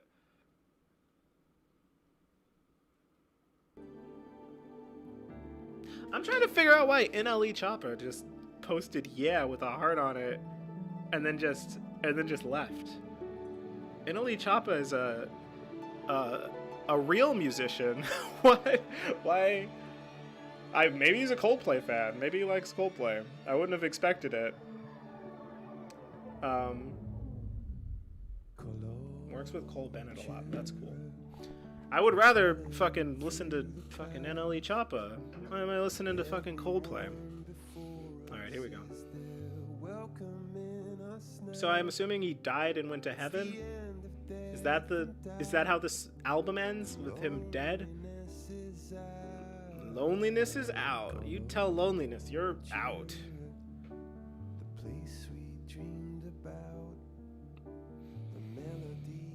It reminds me of Pink Floyd a lot. and love come pouring out. Everyone's allowed. We're feathered by the crowd.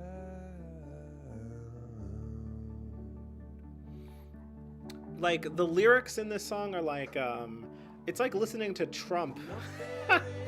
Like listening to Trump speak.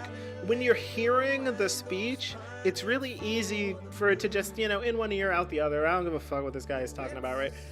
But when you read them, it's like none of these thoughts connect to each other, you know? It's like, what is he talking about? None of these thoughts build on each other or reinforce each other or even connect to each other. It's just a series of thoughts. We'll get there so for now. In this crazy world. Michael Bublé? What?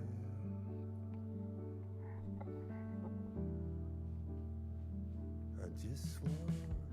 I just want you. And it's another love song. Literally every song on this album has just been a love song. Is this Dakota Johnson's fault? Is this entire album dedicated to Dakota Johnson? The love you're sending out. I'm just gonna assume that's like a Beatles reference. There's something a little Beatley about it. It's just something a little older. It's Pink Floyd. It's Pink Floyd. What is that? It's not Wish You Were Here. What is the song that? No, it's on the tip of my brain. Oh, Dark Side of the Moon.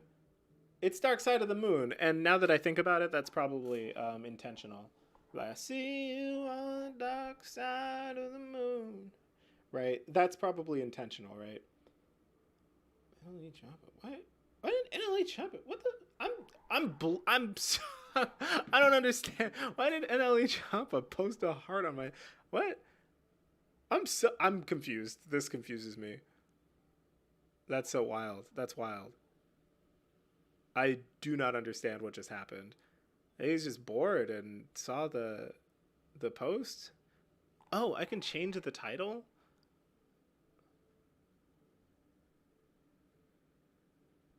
Yeah, fuck it.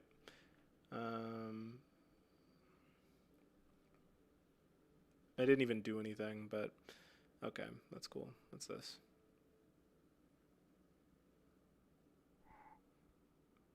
Jeez. Yeah, it's just Dark Side of the Moon. That's the Pink Floyd song it reminds me of. And it what happened? Oh, right. I changed look, all right, don't give me that. Don't give me that look. Look at how angry he is. Anyway, there we go. Yeah, it reminds me of Dark Side of the Moon, and that is, I'm assuming 100% intentional because of the space theme that they're going for, and the general Pink Floyd.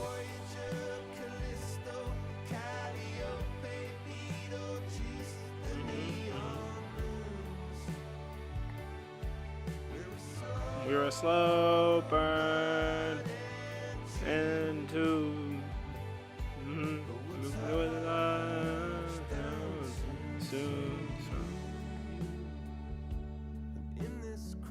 and in this crazy life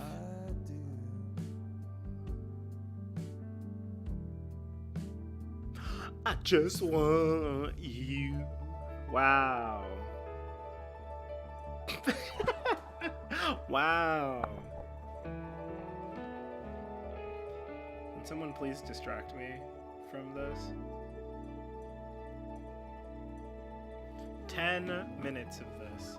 Can you imagine? Whatever. 10 minutes. We're halfway through. It's almost done.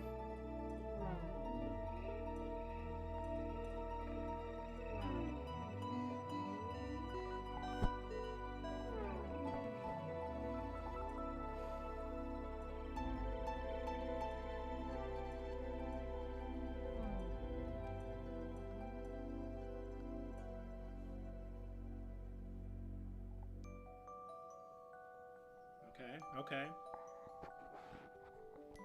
They need to do a song with JPEG Mafia. That's what I think. I think Coldplay needs to work with JPEG Mafia.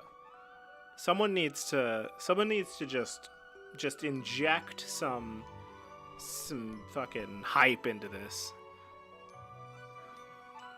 I'm just gonna I'll look through. Oh no! Whoops.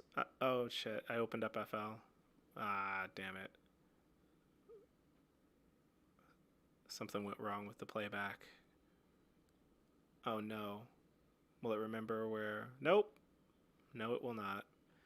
Alright, here. Let's just start it again. We're not starting over, but we were around here somewhere.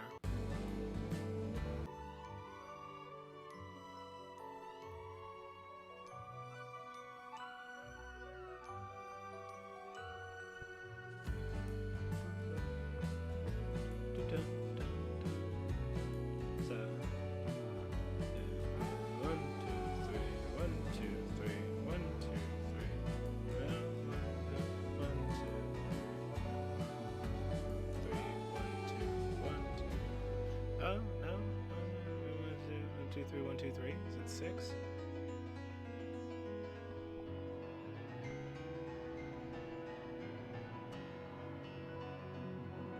Well, hey, at least we found all the missing instruments on this album.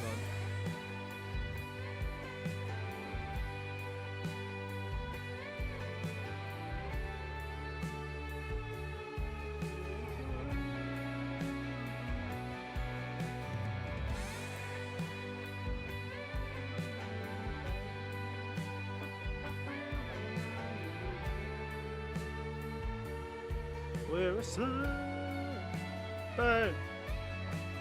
Up there in the heavens, Galileo saw reflections of us too. Pluribus unum, unus mundus. I have nothing to say. I'm just waiting for this to be over so that I can say that I listened to the album, alright? I don't have anything to say. It's very Pink Floyd, very like throwbacky, but it's throwbacky in a really weird way because they already did all the weird 80s stuff. They already did all the weird 80s stuff. Like the weird 80s throwback stuff. Now this is more of like a classic rock kind of throwback thing. I'd say it's most similar to Pink Floyd. It bears a very striking resemblance to Dark Side of the Moon, not the album, the song.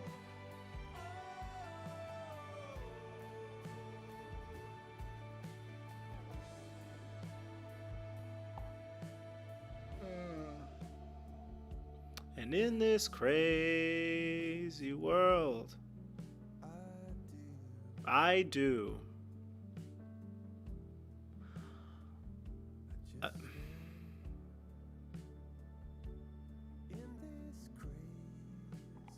Have you ever, in this crazy world, just wanted you? I mean, come on. We've all been there. What does all the space stuff have to do with it? Nothing. What is the point of literally theming this entire album out of planets and stars and space? Nothing. It's just a bunch of love songs. A bunch of really generic, boring love songs. Absolutely nothing else going on. Nothing interesting to say about the person that he's in love with. Because you can even do a love song or a love album, an album of love songs, but it needs to be about something. You can't just pick a fucking theme out of a hat and then go, okay, I guess all my love songs are going to be space themed, and then I will have absolutely nothing. Like, tell a story about space. Make a space opera. That's kind of what the Muse song that they snuck onto this album was. You know, like do like a space opera or like a big thing. Like you could incorporate My Universe and all of these other ones into it, right? Like about, like they even kind of said something on the Selena Gomez one, like she was kind of making it sound like, oh, you know, like we're miles apart or whatever. It's like, why not take this theme that you obviously care about and want to do something with, the space theme, and like actually push it. Tell a story about two lovers. One of them got shot up into space, or they're from two different planets, or one of them's an alien or something. I don't know. And then like tell a story that progresses about a guy who needs to go off, and it's like, oh shit, I'm sorry, I have to let you go. Bye, vroom. And then he flies off, and you can have like, oh, you know, all of these like, I don't know, what the fuck am I doing? What am I doing?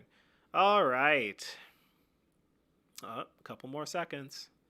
4, 5, 6, 7. All right, we did it. And by we, I mean I. I did it. Album's over. Okay, so look. I got 2 songs. I got the Muse song and the one where Chris Martin doesn't speak. He does, but I can't understand him, so it's fine. Music of the Spheres. Yeah, it's interesting. The interesting thing about this album is that it's obviously like high budget. Like the production is obviously like really, it's obviously really well produced. There's obviously been a lot of money put behind this. I don't understand any of the features. Why is Selena Gomez, of all people, like Coldplay, one of the biggest bands of all time, literally number 10 in terms of streaming on Spotify in the world, number 10. They are a rock band that has been doing this literally for decades. For decades they've been doing this. Honing their craft, learning the shit about stuff, I assume. And they got Selena Gomez on a feature. Like, you can literally work with whoever you want, and you chose Selena Gomez? How? Why? Why? What? Like, she doesn't add anything to this song. But honestly, neither does Chris. No one adds anything to the song. The weird thing about this album is that everything is obviously, this is like a triple A album. Like everything is everything is done to the best like ability that everyone involved could possibly do. But there's no passion, there's no heart, there's no soul. No one cares about any of what's going on. Chris Martin's lyrics are just the most like redundant, like generic, like cliche, like repetitive and bland, and he doesn't perform the songs with the amount of enthusiasm and charisma that would be necessary to sell the blandness of the lyrics to me. There are a lot of weird instrumental choices. I don't really understand the 80s throwback stuff. I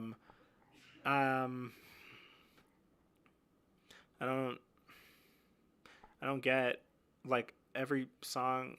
I don't I don't know. I'm gonna take a big nap after this, because he sung me a 41 minute lullaby. Yeah, I don't have anything much else to say about this.